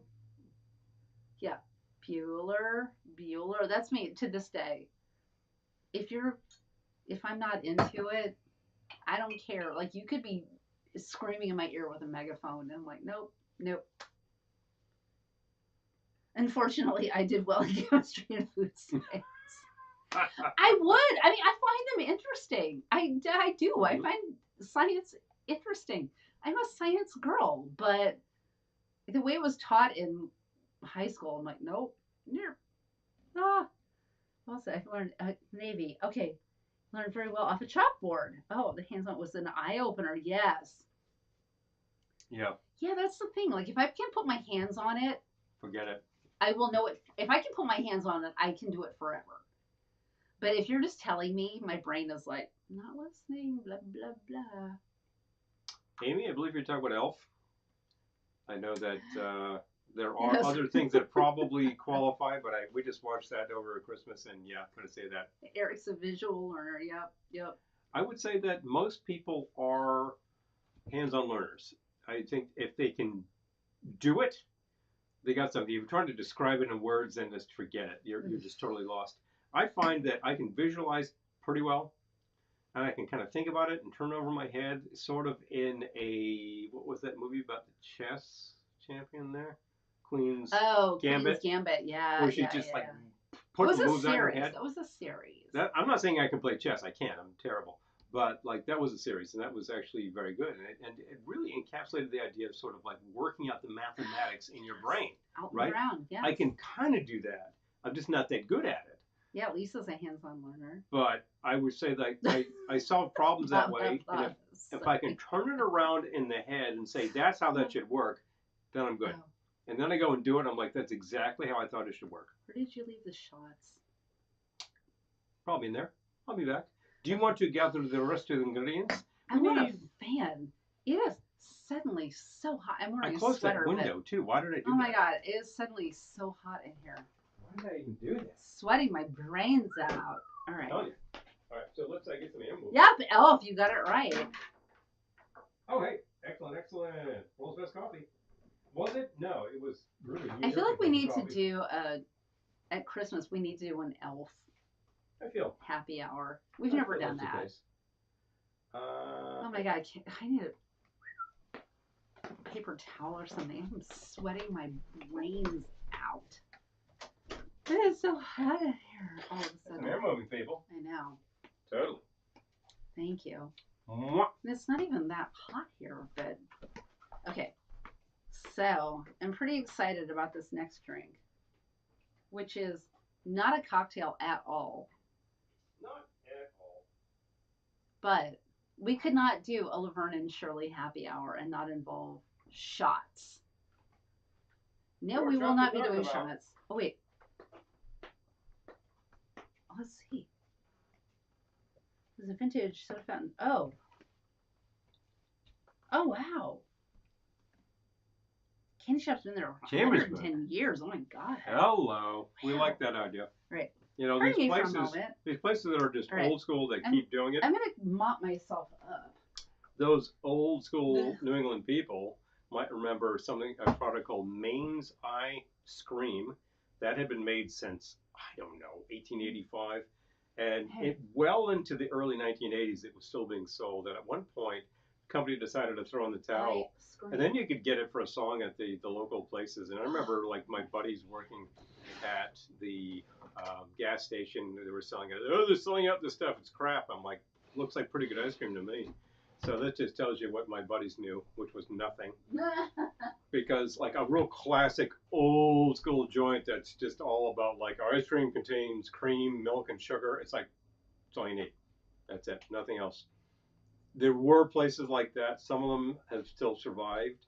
But it really took joints like Ben and Jerry's back in the late 70s to say, ice cream should be this. And they start doing it, and then suddenly get a real revolution on that. Also, the guy who was behind Haagen-Dazs actually was like 3 ingredients, in the truth. We just actually made ice cream recently because I enjoyed free cone day at Ben and Jerry's, and I got coffee. What was it called? Coffee Buzz. That was really good. It was just a really intense coffee ice cream. What are you looking for? Hand fan. Oh. It's like 1,500 degrees in here. I need the fan. Well, there's a fan in here. I can get it. It is. It's by the attic stairs, but dang. Anyway, so we're talking about next doing a beer drink. And I decided to see if I could find Shotz. Well, Shotz doesn't exist. I decided to see if I could do the closest at that. And I could not find the product I was looking for in the appropriate packaging. But I did find a real... you need Old Man beer. That's Shotz. Sorry. Shotz is really sort of like my brain's out all a combo, obviously enough, of Schlitz and Blatz.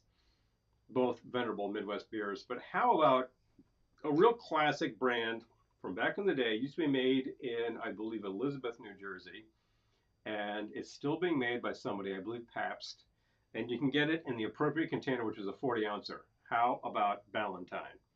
Honestly, this is my favorite of these. Since Shotz is not a thing. Since Shotz is not a thing. So Shotz is not a thing, but... Blatz is a thing. We can write something down. Okay, so Ben, I used to, in undergrad, I used to take notes furiously. Like, I felt like if I just wrote down everything the professor said, I would be fine. And, I got A's. I got A's. I don't know what to say, but it was crazy. Oh, my God. 3 ingredients and the truth. Oh, now Pepper Tree wants to make ice cream. Do it! Do it! Do it! Okay, so what do you get? Oh, he's getting the fan. Thank God. It's what happens when I wear my hair down. Mm-hmm. Like, oh my God, I'm dying. Valentine 12-ounce bottles have anagrams under the cap. They used to. I'm not sure they do anymore.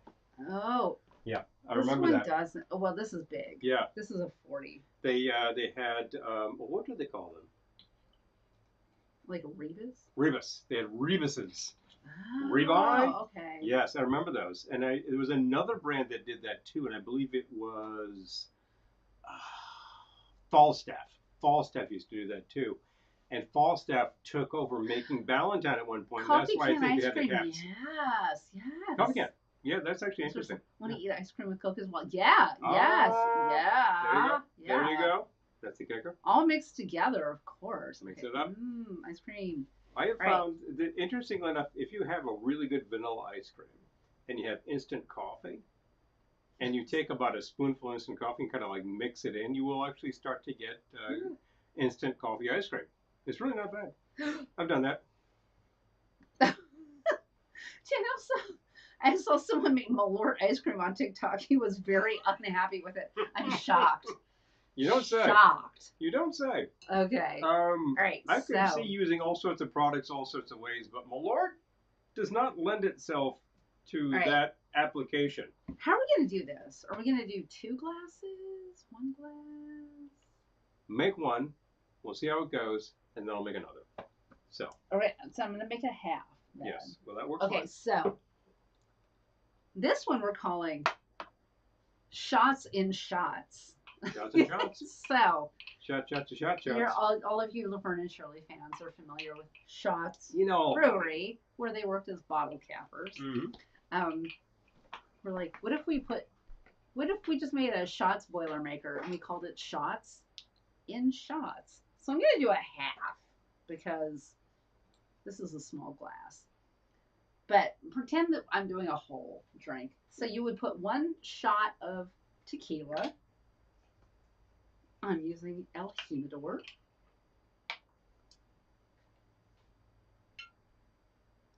And a shot of brandy. I'm using Renault. Okay, it's way too easy to remove someone from the broadcast here. Oh, what happened? I'm just saying. Somebody no, it's just like, it comes, the first thing is like, remove from broadcast. I'm like, no, this person is fine. Okay, yeah, we know who's annoying here. A shot of tequila. Nobody was here. A shot of brandy. I'm like afraid to. Oh my God, we're running out. OMG, Kill it. All right. Just kill it. So the next person's going to have to have a shot of something else because we just killed the brandy. It happens. We might have to do shots and shots with something else here. Okay. And then we're going to fill with our chilled shots, aka Old Man Beer. Because shots isn't a thing. All right.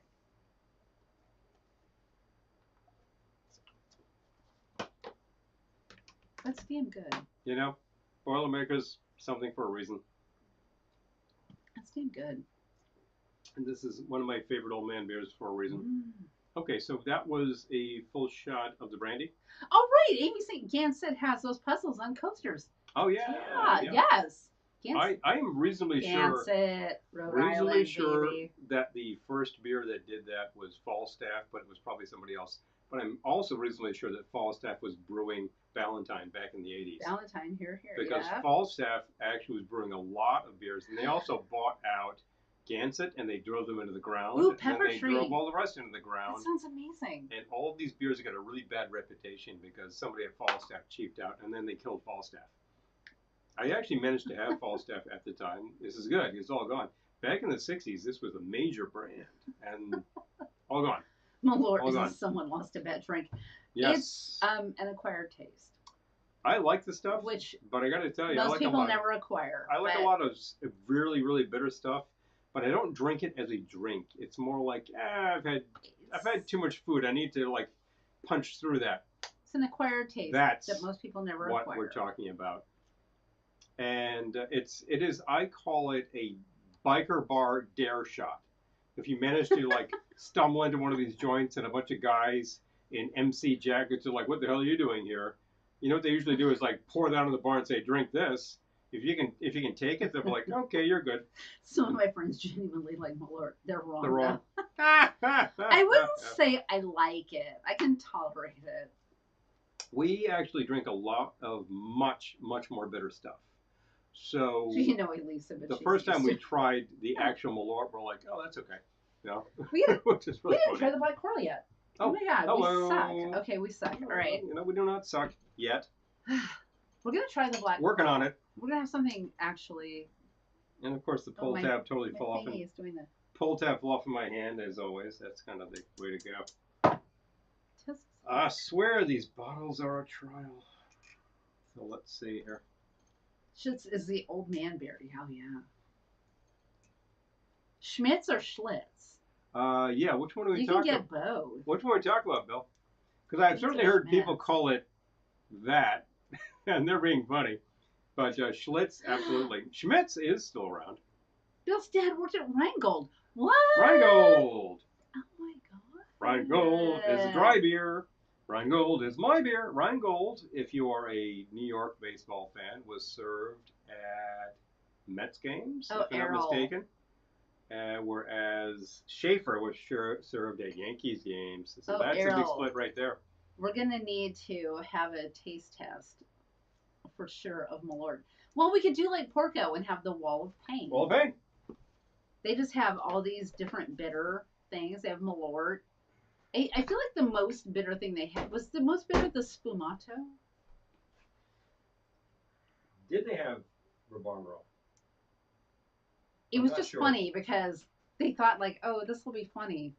We'll show them the wall of pain. And we were just like, oh, it's fine. It's fine. It's fine. Tricking the Malort. Oh, yeah, Malort. We know Malort. It's fine. And they're just looking at us like, what is wrong with these people? Because seriously, most people by now are like, ugh, ugh. And I'm like, yeah, it's bitter. And anyway, I guess I can tolerate bitter. But yeah, we need to, I feel like we need a convention. We need to all get together in some fun location and do fun things like taste Malort and, I don't know, hang out. Speaking of which, we got a couple of tasting glasses over here. Malort is wrong. Mic drop, Amy. Malort is wrong. Boom. We have. And we'll get some tasting glasses. Okay, there we go. Very vanilla note on this. It is not a flavored rum as far as I know. So this is just coming out of the aging of the rum. Let's see. Yeah, they just talk about Floridian black rum. I'm into it. All right, let's try it. We're all about Malort. I'm just, Amy, I'm leaving your comment up because. Malort. Here we go. All right, Black Coral. Thank you again to, who's that this Bill. Oh, Bill. Bill. Thank you, Bill. Yes. Thank you, Bill. I saw it on the label. I'm totally spacing, and I cannot get this back in. Do you mind? It smells amazing. Yeah. I'm waiting for Paul. But... Very vanilla note again, and this is not a spiced rum as far as I know. So, well, we're about to find out. That's just what this rum does. Ooh. That is delish. Very mellow and smooth, and I bet this is 80 proof. This is delicious. That's very nice for that. Yeah. Hello. I can mix with that. There are things I would definitely do with that. Honestly. They're fun. I could sip this. Yeah. I'm not usually a rum sipper. Mm-hmm. Like, people... Very soft people on the palate. bring us rum, and I'm like, oh yeah, you're gonna want to sip that. And I taste it, and I'm like, I might mix with it. Maybe not. But like this, I could sip this. This is lovely. Thank you, Bill. Yeah, very smooth. This is lovely. We appreciate that. I really appreciate this. Yeah. Much, because look, anytime anybody here sees something and they're like, I thought of you, you feel like shipping that to us, just let us know. Because we absolutely appreciate such gifts. And Bill had to take a look very carefully to figure out how to ship this to us, but I think the vendor was able to help him out. And then we went from there, and everything arrived safe and sound. So I really said that's awesome. So much appreciated. Yeah, I feel like Malort. What does Malort remind one of? This is so delicious. Like, I'm having trouble thinking of Malort right now, but. Yep. And Errol's talking about the licorice tasting liquor. You got some choices there. You've either anise. The anise flavored liquors are either in the absinthe category, which involves the imitation absinthe as well, like Pernod, but also the ouzo category. Now that's like a real heavy hit. And then there's stuff called Rocky, which is also an anise flavored liquor. And I got to say, all of these things are like 20 herbs and spices, but I swear to Pete, you throw anise in there, that's all you're going to get. That's it. Schaefer is the one beer to have when you're having more than one. One beer to have. Sambuca. Having more than one. Sambuca. Sambuca is also anise flavored. Yeah. Honestly, to my palate, they all taste alike. And I don't care if it's got 25 herbs and spices. You put anise in there, that's all you're getting. And it's like, we had a good quote from one of our friends saying... This is so good. This is really, really nice. Yeah. This is a really nice. Was talking about one of these anise liqueurs saying, if you use a drop of it, that's one thing. But if you use like more than about a quarter ounce, the whole thing tastes like good and plenty. And that's all you're going to get. So you have to be really careful with that flavor.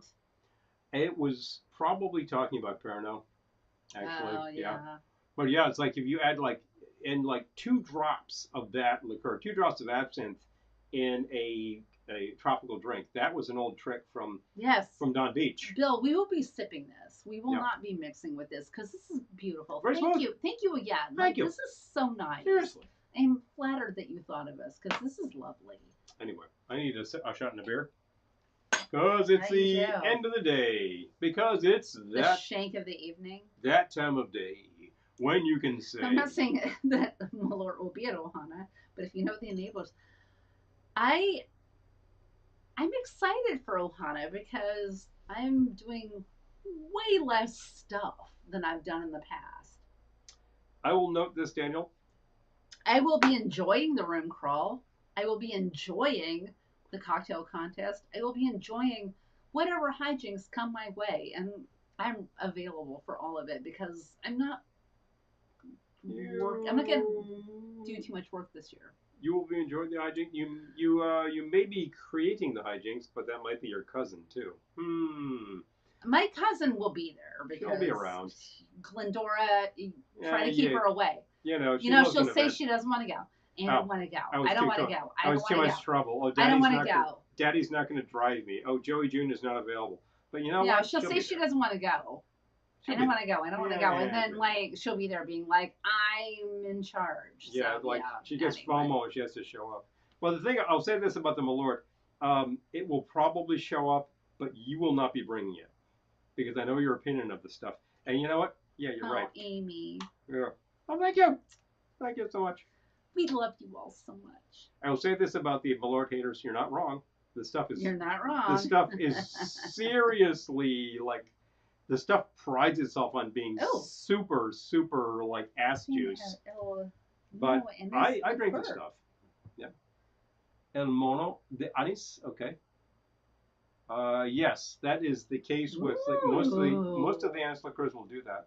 I've noticed, and I've noticed that also about other materials. Also, will turn the material cloudy. Pepper trade, definitely a feature. We used to have great neighbors. One Christmas party we went to, the ouzo was flowing. Before I had shots and didn't feel a thing. I was shocked. So, my senior year boyfriend in high school did not drink. I realized it was high school and none of us were supposed to drink, but I had not formed an opinion. But he was like, I don't drink. And the reason he didn't drink was because of ouzo. Oh, man. Because he had way too much ouzo one night and basically passed out in the dirt in his own vomit. And that cured him off of alcohol forever. You know why? Because Because then subsequently he woke up in his own vomit. Well, and then later, we broke up shortly after high school, but I still knew him and stuff. Yep. And then found out he was super judgmental of anyone who had any alcohol ever. And I'm like, bud, you quit drinking in high school, so I don't think you get to judge. I know plenty of people whose first experience, high school years or thereabouts, was that bottle of liqueur that you could catch. Oh, thank you, Eric. Work-life balance. The bottle of liquor that you could catch from your parents' cabinet was usually something green. If it was green, it was probably mint, and if it was mint, it was probably creme de menthe. And if you got that or peppermint schnapps and you're drinking that, after a few shots, hijinks. After a few shots, you're swimming, and then bad news. I'm excited for Malort hijinks this year. Peppermint liqueur. I'm excited. I'm not doing too much this year. Last year at this event, I'm super excited. Yeah. There was one point where Mr. Versandi would. Yes. LCTV told us that too, Bill. Glendora. There's a town called Glendora in Monmouth County. Yeah. She's like, it was named after her. Yeah, it was named after me. It was named after her. That's She was not named after the town. The town came later. After her. Town came later. It was called something else. The town in California, that's something. It was called Boring Town until Glendora was born. Yeah, and then they were like, Glendora. I know, we'll name it Glendora. Could you hand me a liquor, please? A liquor? Yes, a liquor. Probably. Liquor? Probably the tequila. We have vodka too. Probably not a good idea. It'll add octane without any character. I like the tequila in this case. 2 shots of tequila. I'm doing about 3/4 of an ounce, which is perfectly fine for the amount of beer I'm using. There we go. Boom, boom, boom, boom. Splashy. Yeah, spillage. I hate it. Hi, John. Hey, John. What's up? Good to see you. Hello. Hey, John, I'm pouring old man beer. Come on over, man. We got the Valentine. Couldn't get the Schaefer. Sorry. There you go. Although we all know that Schaefer is the dry beer. It's the beer to have when you're having more than one. Blah, blah, blah. Damn, that's good. That's that's a real Lenny and Squeaky special right there.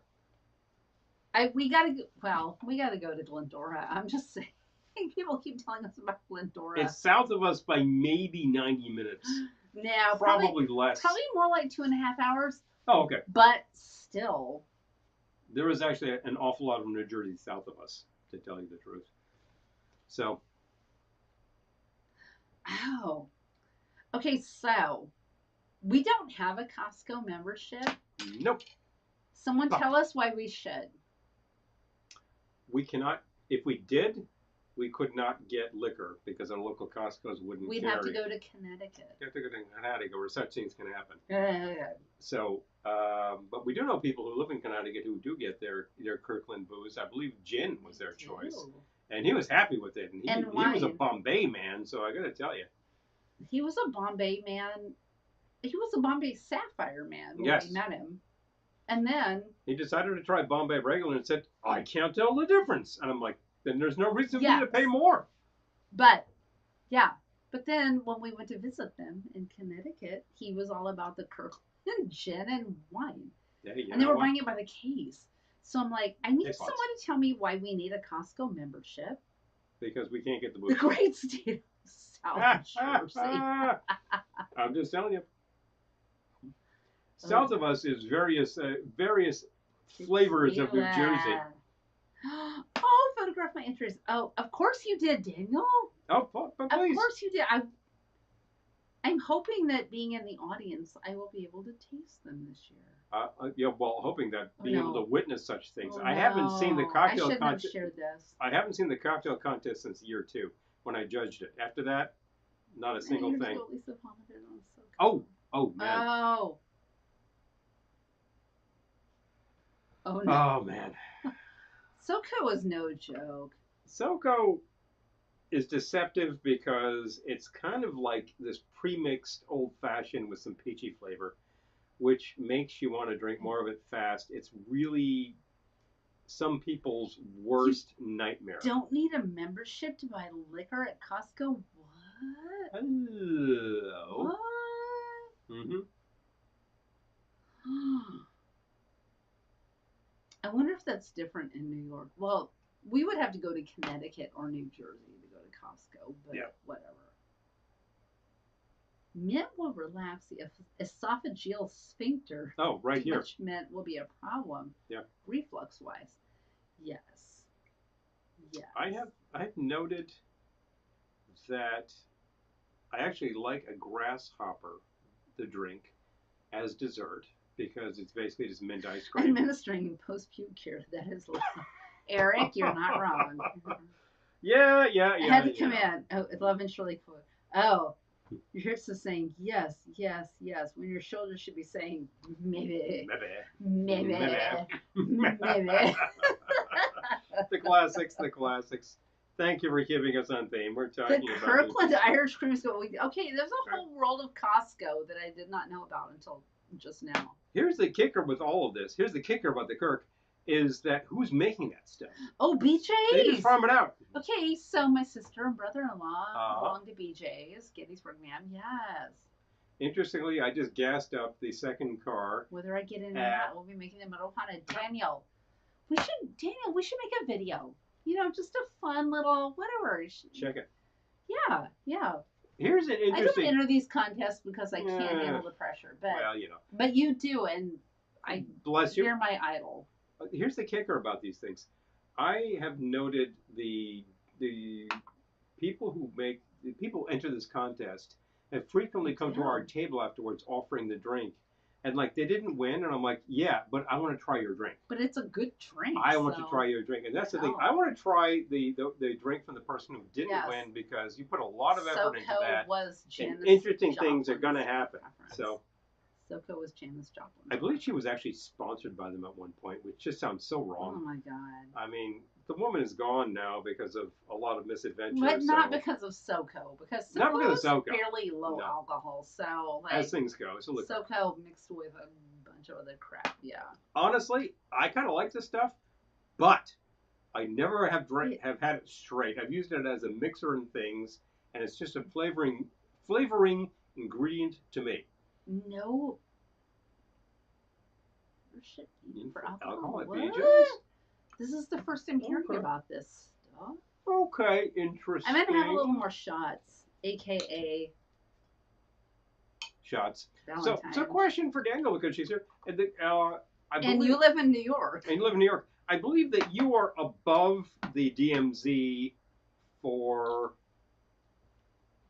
Karuba. Oh, yeah. Am I right? Yeah. Like, you can get it. Way above. No. We can't get it. No. No, I think you can get it. Can you get Karuba? I think, yeah. Capital Region, I think you can get Karuba. Let me know. Correct me if I'm wrong. Because we cannot. But south of us, into sort of middle to southern New Jersey. The Costco's in New Jersey don't sell booze. The ones in Connecticut must, because our friends were buying. Oh, that's interesting, because they can't get the license. We're buying a lot. Whereas some of the supermarkets can do it. That's why ShopRite Liquor. And ShopRite Liquor is very good. No membership needed for alcohol or gas. Mm. We don't do Costco because they don't take Amex. Okay, all right. Oh, okay. Boom. Honestly, didn't expect you to post that. I ain't posting. I'm just posting whatever. Mm-hmm. Yeah, funny. These things. Yeah. But I'm always interested in like the cocktail contest participants, because like you put a lot of effort. we have a lot of liquor stores too. You put a lot of effort into that, and I know that you've got good results happening. I did get the formula for a winner a few years back, but I know some people who have entered this regularly who haven't won it, and they're like, I just made this. I'm like, I want to try it. I want to try it right now. It was always awesome. And people are just mixing and trying things and seeing what they can do. You know, the top dog is not always the one that is really interesting to me. That's the kicker. Oh, wait, John. Okay, wait. I have questions, John. Oh, I know her. Oh. She was probably thinking Janis Joplin. Yeah. Yeah. I'm just adding a little flavor to my. I remember like. Old Man Beer is really dull. So there's a point to that. I remember in college years, I really didn't do hard stuff, and it saved me a lot of money. I also remember the one time. You also graduated, so it probably saved you. Probably saved me a lot of grief. The one time that I was in the local supermarket, I believe it was Pathmark, and I was going down the generic products aisle. Think Repo Man. Is there really a generics products aisle? I feel like in Repo Man. No, I feel like in Repo Man, all of the products were generic. Yes, that was the point. But so it wasn't one aisle; it was all the aisles. I didn't go to college in Repo Man, but when I went to Pathmark, they had a generic products aisle. So yes, and I remember once actually trying to buy beer, and they carded me, so I didn't buy it. Boy, that was so stupid. In Vermont, they sell Northern Comfort, which is maple syrup. That's funny. Just let it sit around for a while, Bill, and there you go. Is there a Costco near Lake George? Let's find out. Yes, let's. Oh, wait, what happened to the pad?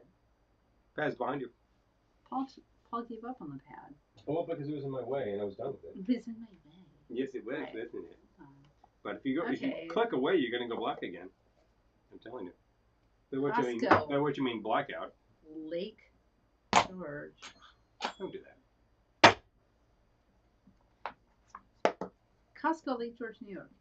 Find a warehouse at a nearby location. I'm finding it.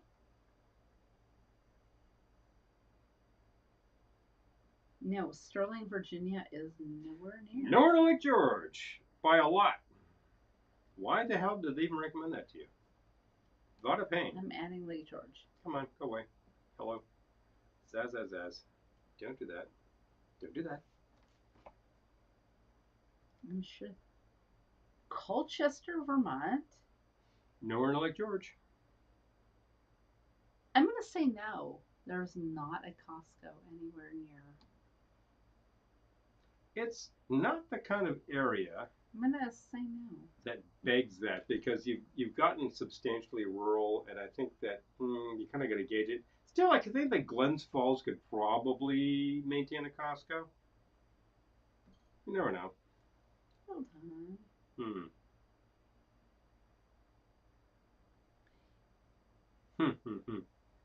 No. On. Warehouses by state. No, this isn't working. Forget about it. Interesting to find out such things. Yeah, you called because special ordered. Oh. Oh. Thank you, dear. Hello. Oh. Please. Oh, that makes me happy. Makes me feel good. Could you pass the... We can get liquor everywhere. I know. Jealous. I know. Jelly. Little jelly about you guys Jelly. over there. What am I? You guys in Doll. The Valentine, please. Hey, I like this stuff. I do not drink it in the 40. Usually I drink it out of a can. Yes, it was Kelly. Kelly. Oh, oh my gosh. You just outed Kelly. Okay. All right. No worries. Everywhere I go. Looking for local microbrewery beers. Yes. Mm-hmm. Yes. Local microbrews are usually a good time because the breweries are trying very hard to make good product. It was the generic beer. It was generic everything, Repo Man. Because we just watched it again the other night. I'm like, everything in the store was generic, which was amazing. It was. Ben, hi, good to see you. Glad to see you, sir. Yay. Glad to see you, sir. The point about the generic products in Repo Man was that the production was extremely cheap and they didn't want to pay any licenses. So they just went with that generic profile because there were several manufacturers who were providing when I met products. Paul, he shopped at Pathmark. Oh yeah. Yes, we went to Pathmark one day. We did.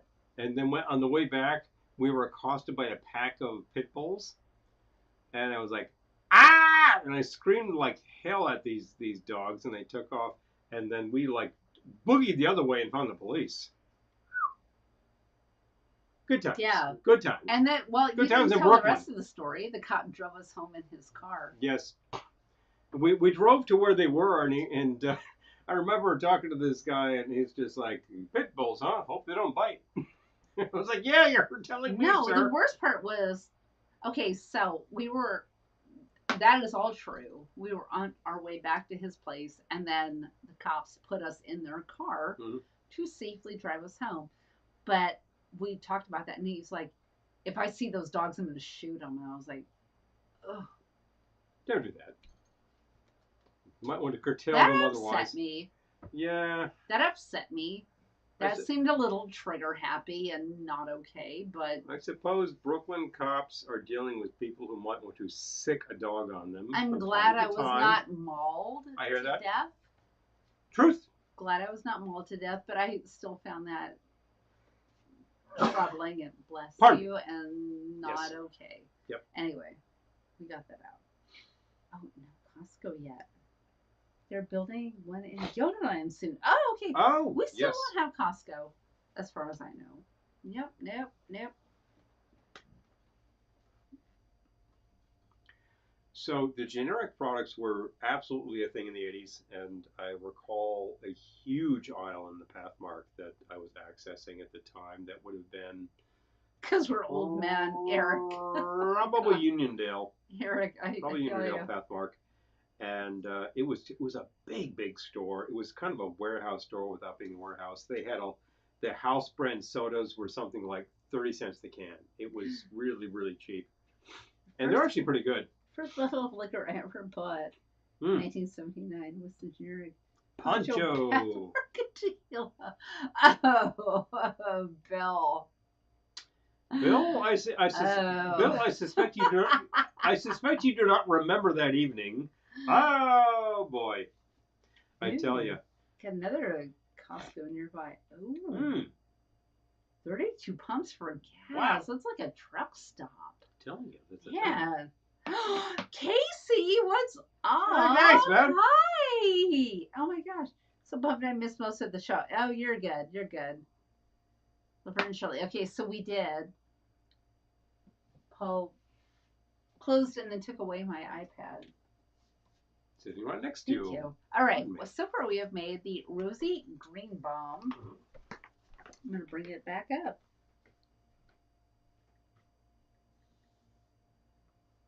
We have made. It's hard to find the stuff on my pad. I'm not going to lie.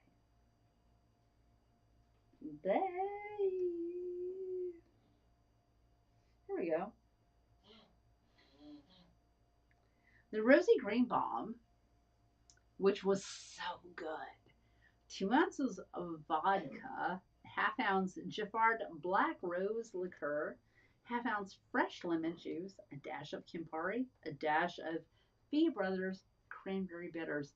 Amazing.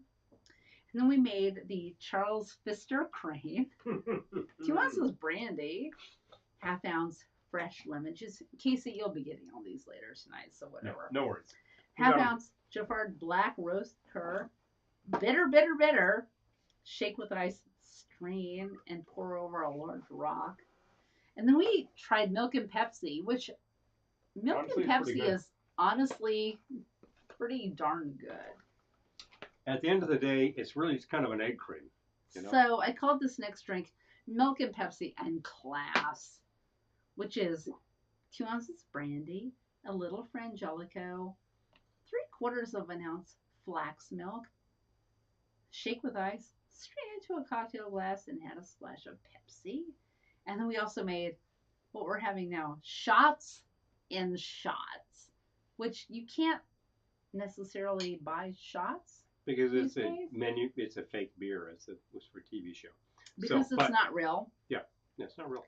So however, we had we're having shot of Valentine, tequila, which is real. a shot of brandy, and then fill with cheap old man beer. And now you're up to date.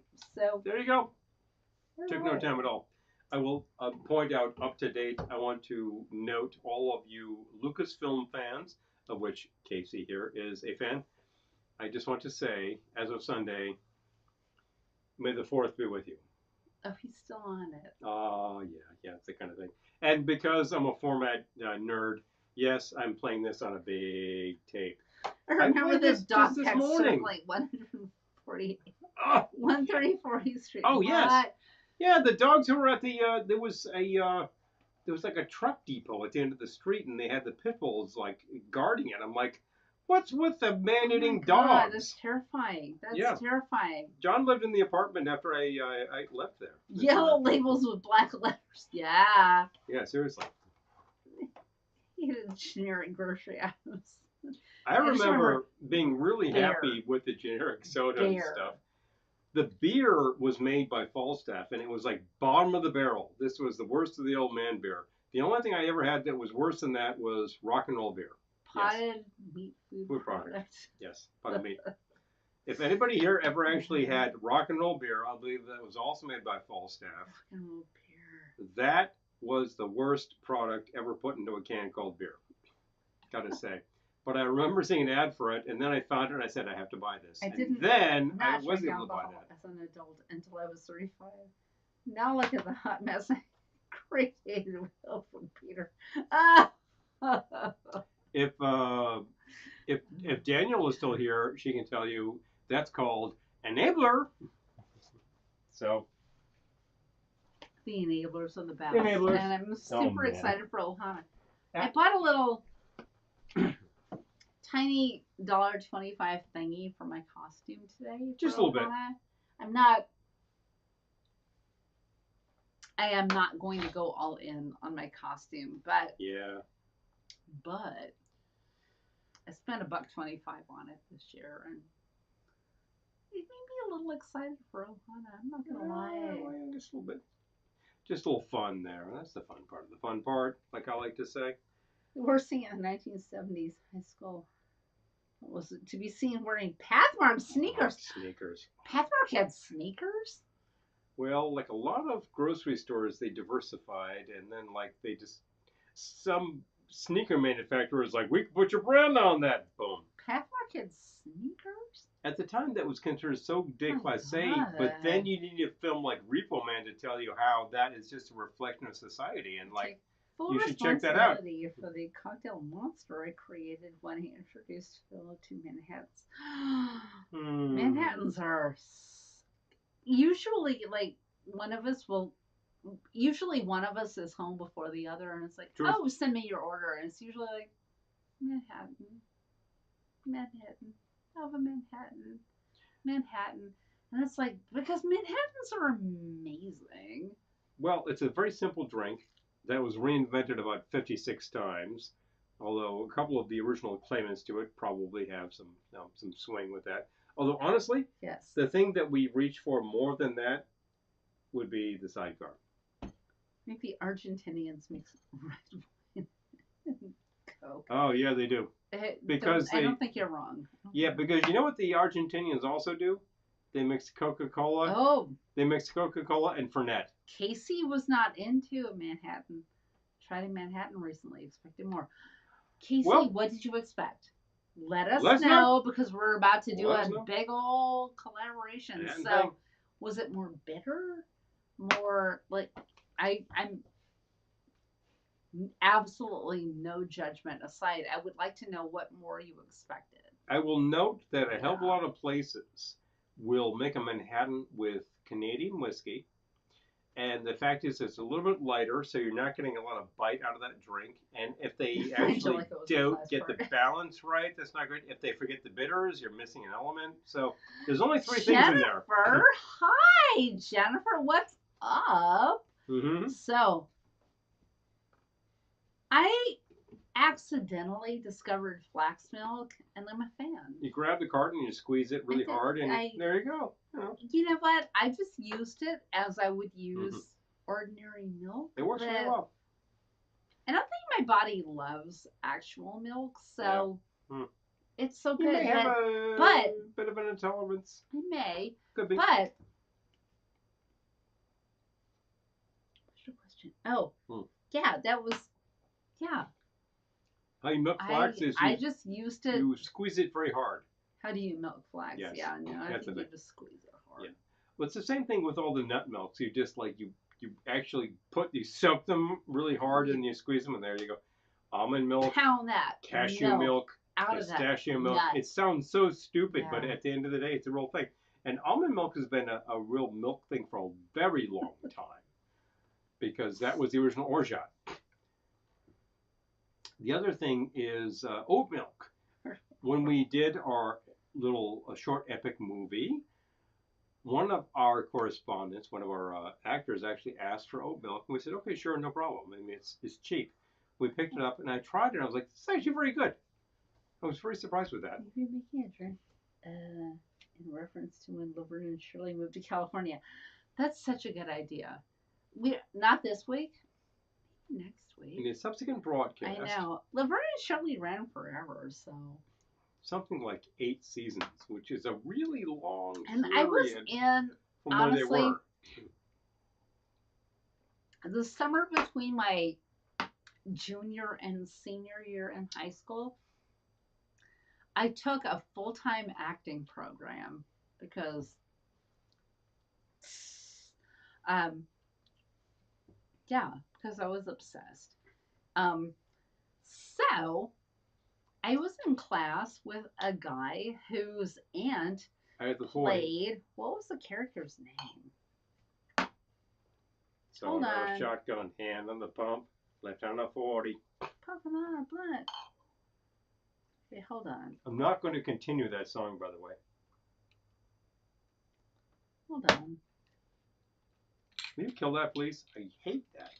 Arnie, could you help me with this stupid screen? This is annoying me No, this is me. This is me. No, he didn't cause this. I'm just asking him to help me, kill this screen when it pops up when I'm doing something else. I don't need to see me.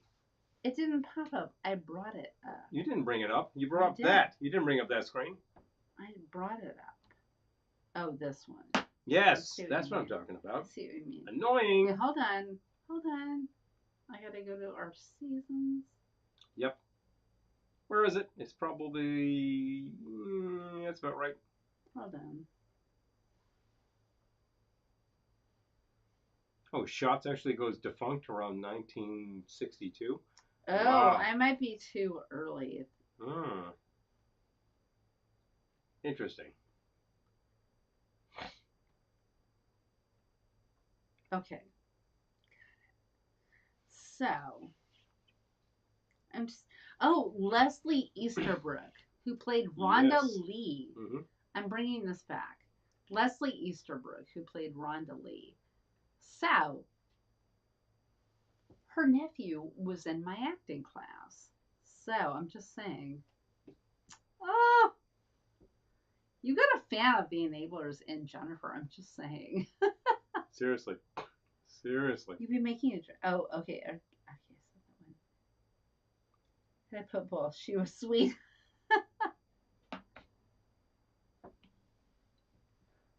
Rock and roll beer sounds horrible.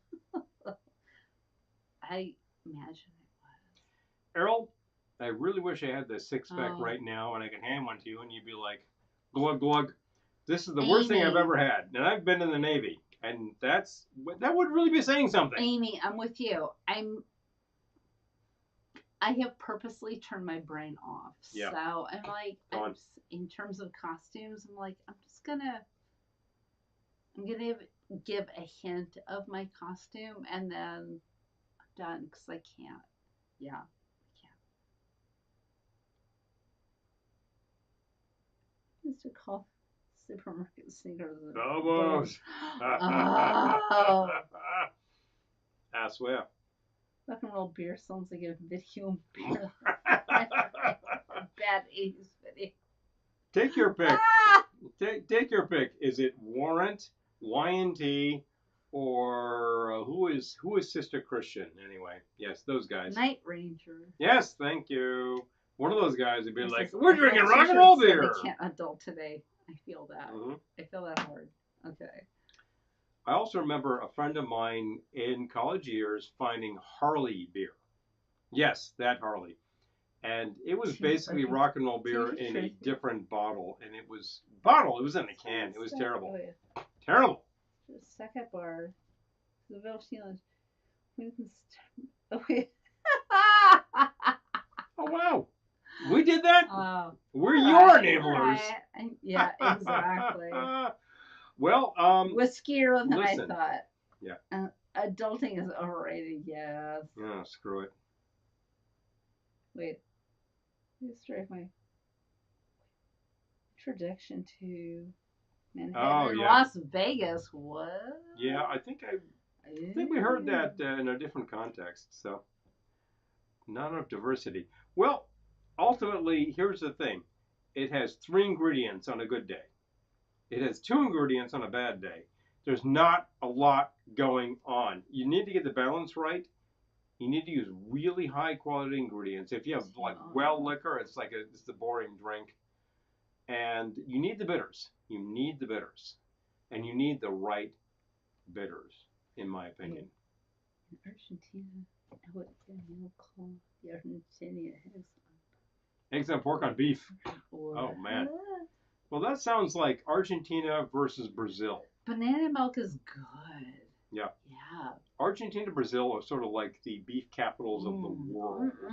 Although in the entirety of South America is the beef capital of the world. Okay, Jennifer has a question. What do you get when your kid turns 30? A tenant. Oh, okay, wait. Jennifer's asking a serious question, everyone. Mm-hmm. What do you get when your kid turns 30? My answer is still a tenant.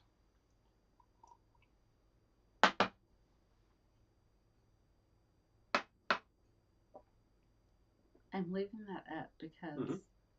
Because. All right, we'll bring it back up. Oat milk is great to bake with. That's good to know. All right. That's good to know. John's brother Joe would be very happy with that, but anybody knows. Rice Dream. Oh yes, I remember like back in the day, Rice Dream was really the thing. They made good like ice cream bars. All right. Yeah. All right. Yep. All right, who's still here? Who's still here?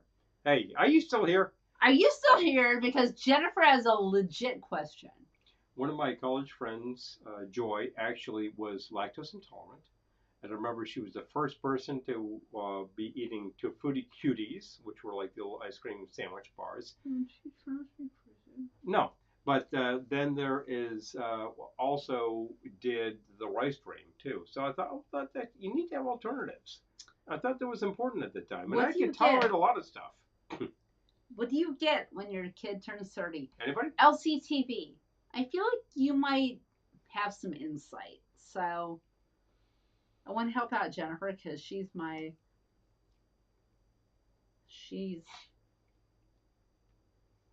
pal. She goes back. Truth. And we've hung with Jennifer. She knows. We have hung with Jennifer. Wait. But my answer remains the same, actually. This is unrelated, but did you hear Bob Iger has announced new Disney theme park? Abu Dhabi. Yeah, of course. I had not seen that. Abu Dhabi is where it's all happening these days. Do you want a good Trader Vic's? Go to Abu Dhabi. Mm-hmm. Mm-hmm. You don't go to the States anymore. There's only 2 left. And they're threatened. Both of them are threatened with disembowelment, which sounds like the U.S. these days. All right. Need some ideas here. What do you give a graduate? Oh, wait a minute. You're looking for a gift? Yeah. Oh, I'm sorry. Kidless from I totally missed that. 30. Okay, wait. And it freaks me out. Oh. I'm just saying. Mm-hmm.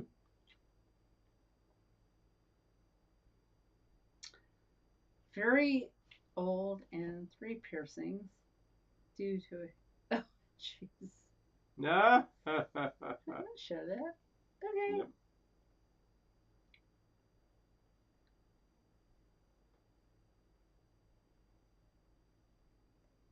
What do you get when your kid turns 30? I'm just saying. I have no clue. But I'm sure others do have a clue. I was interpreting that question as to say, what do you receive? And that's why my answer... No. Yeah, that's why my answer was a tenant. But what do you get your kid when person turns 30? Jennifer saying no, yes. That's enough. Yeah. Okay. All right. That seems incredibly fair and more than amazing to me. Fair and generous to me, but I don't know. I feel like you need to make it seem like a gift. So noting the price of housing these days, it is absurd to ask your child to actually buy a house, for instance. It is like, where are you going to buy a house? Death Valley? There is no place to have a house in this country, which is not absurd. It is out of the question. I feel like it maybe you need to give the same gift. You can live here rent-free, whatever. Mm-hmm. But then you need to also make a lot of glitter and whatever to make it an amazing gift. Glitter makes everything a little more gifty. I'm just saying. I could not be more into glitter. Fun part. We have a good notation about Abu Dhabi. If you want to drink, just make sure you buy a license. That sounds a hell of a lot like things I've heard about the region. Yes.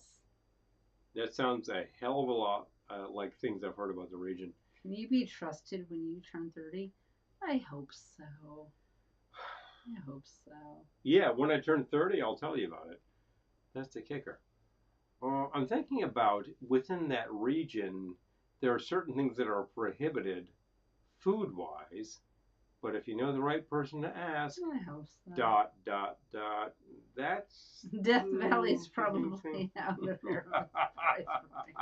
It is now, for God's sake. I hear I'm talking about it. I want to have a little bit of... I need some property out in the desert. You're wrong. You will not get that property. It is off limits to you. You're shut out, my man. Ugh, California real estate. Oh no. John, you're right. We actually did buy property at the right time. And I'm also realizing... Jack Benny is older than Paul. Jack Benny Jack Benny and I share a birthday. I'm just saying. True. I share a birthday with Jack Benny, Florence Henderson, and Thelma Ritter. No, that's the thing. I think Thelma Ritter For the second time really tonight. Thelma Ritter really seals the deal on that one.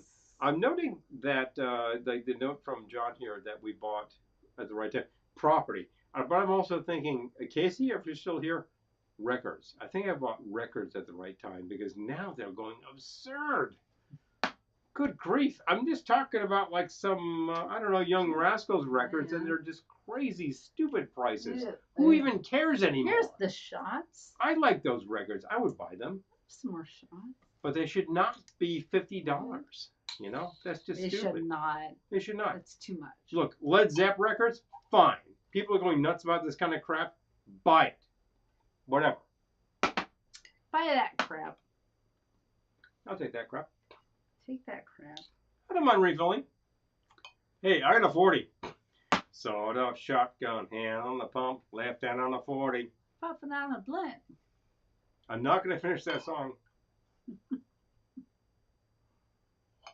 Which has nothing to do with Laverne Shirley, but no, whatever. But I think that they kind of nailed it. I think that's kind of brilliant.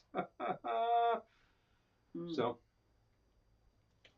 wait, 150. Oh, jeez, hold on. Comments. I'm telling you, I can't even read these comments. The eyesight is not there anymore.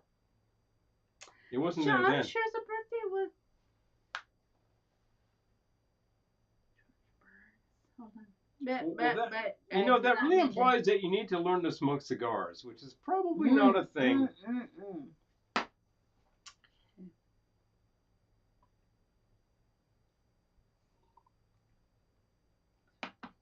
1.4. What, Jennifer? Oh my gosh! Good job, girl. You bought at the right time. All I can say is Costa Mesa, Costa Mesa, Costa Mesa. Do you remember that commercial? Costa Mesa. I'm just saying. Costa Mesa. Hello. Costa Mesa.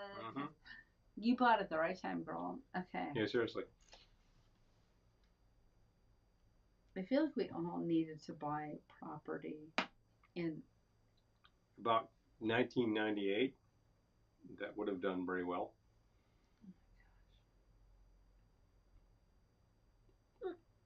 Pardon me.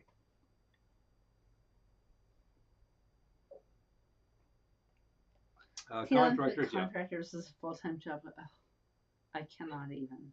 Yeah, seriously. Have you ever mixed cannabis and drinks? No. Bill, we have not, but I'm not going to say I'm not intrigued. We have friends who have done such things or would have been interested to do such things, and it is a really funny story with YouTube. Wait, Amy's birthday is the same as Judge Hirsch's. What? That brings you right back to the area of Repo Man, because Emilio Estevez, Judge Hirsch, in a subsequent movie, just like that. I think there were in a couple of subsequent movies. Well done. Very true. Yeah. Definitely both in Breakfast Club and Emilio in Repo Man. Judge Hirsch, I don't know what he was in before the Breakfast Club. Can't name that. Taxi? Taxi? What do you mean? TV show? Yeah. Judd Nelson? Hirsch. I'm talking about Hirsch here. Will you kill that screen, please? Hold on. I hate that screen. Kill it, please. Kill it. Will you please kill it? No. Kill it. Will not. Leave the screen. Judd Nelson. It will not. I'm not talking about Judd Hirsch anymore. I'm wrong.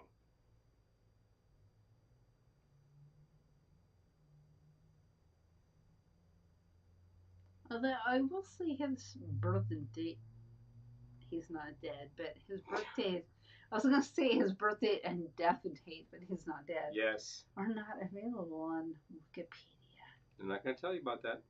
Ugh. Okay.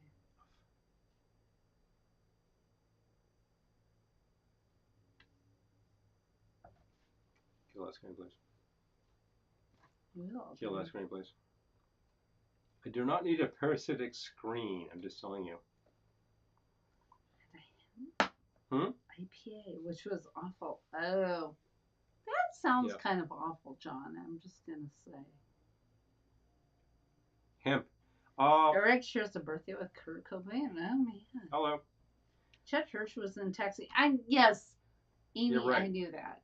No, I'm totally like. Paul's like, who the fuck is Chet Hirsch? I'm like. No, I didn't say that. I was saying that like I didn't say it out loud, but. No, I totally like boned it by confusing him with Judd Nelson. Sorry. Different.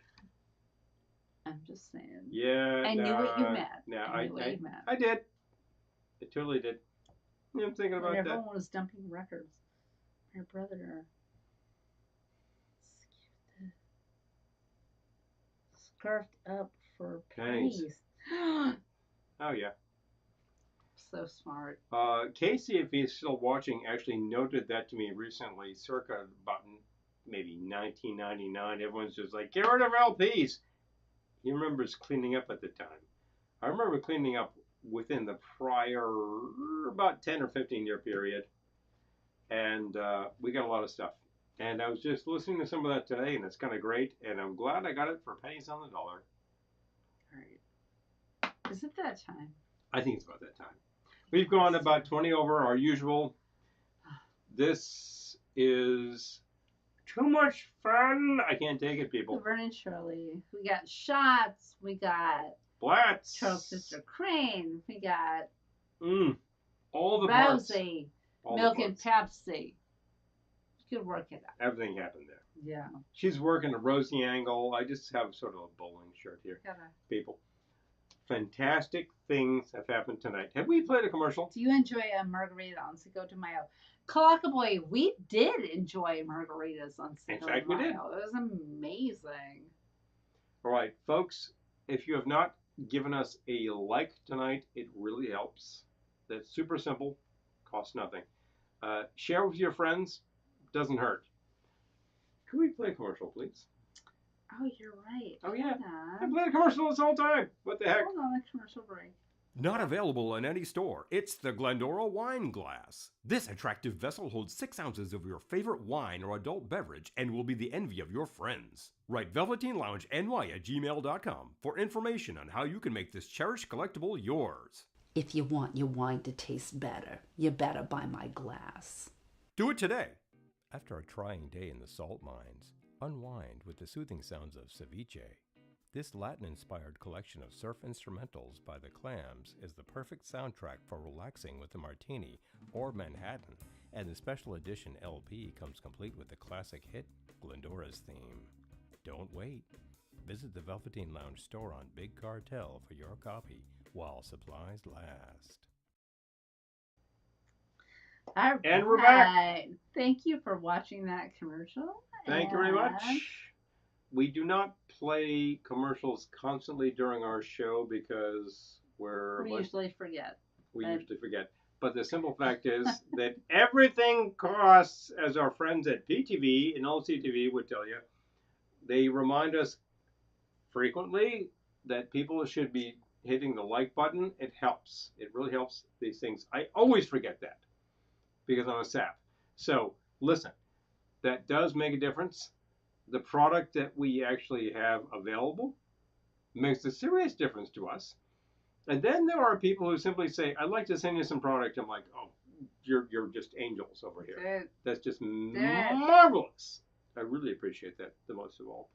But the fact is, we're here for you a couple hours plus on an average Wednesday because we love you all. And if you want to spend more than about 10 minutes with us on a Wednesday, apparently we're delivering the entertainment. So we're going to keep doing it, damn it. Because in these trying times, and they are trying times, we are trying to ameliorate some of that try. At the end of the day, trying to get do times. And on the week of May the 4th, I got to say, try? There is no try. Yeah, there's only do. There's only do. Oh, we're trying to do it for you. If you have any questions about tonight's broadcast, just send them to us. We're good. If any questions about other topics, I'll try to address them. If you would like to suggest things that we might do on the show in subsequent weeks, send them to us. And if you can remember what we said we were going to do last week. That would be okay too, because these things fly fast and furious. We are doing. Thinking of like we were like, oh yeah, we're gonna totally use that in 2 weeks. I'm like, Oh, I blah, did blah, not blah. remember what we said. So We are doing so many things fast and furious that I can't even remember sometimes. No. And if you do, thank you. End of the day, our patrons are here. Our Patreon, what do you call that? I mean, link is up at the top of the screen. There's been there the whole time. If you do not support us on Patreon, consider it. If you do, thank you so much. This makes a fantastic difference. Many of our Patreon supporters have been here the whole night. This is fantastic. It helps us to do what we do because we have no liquor sponsors. As LCTV will tell you, this part is sponsored. This part is not. They're right.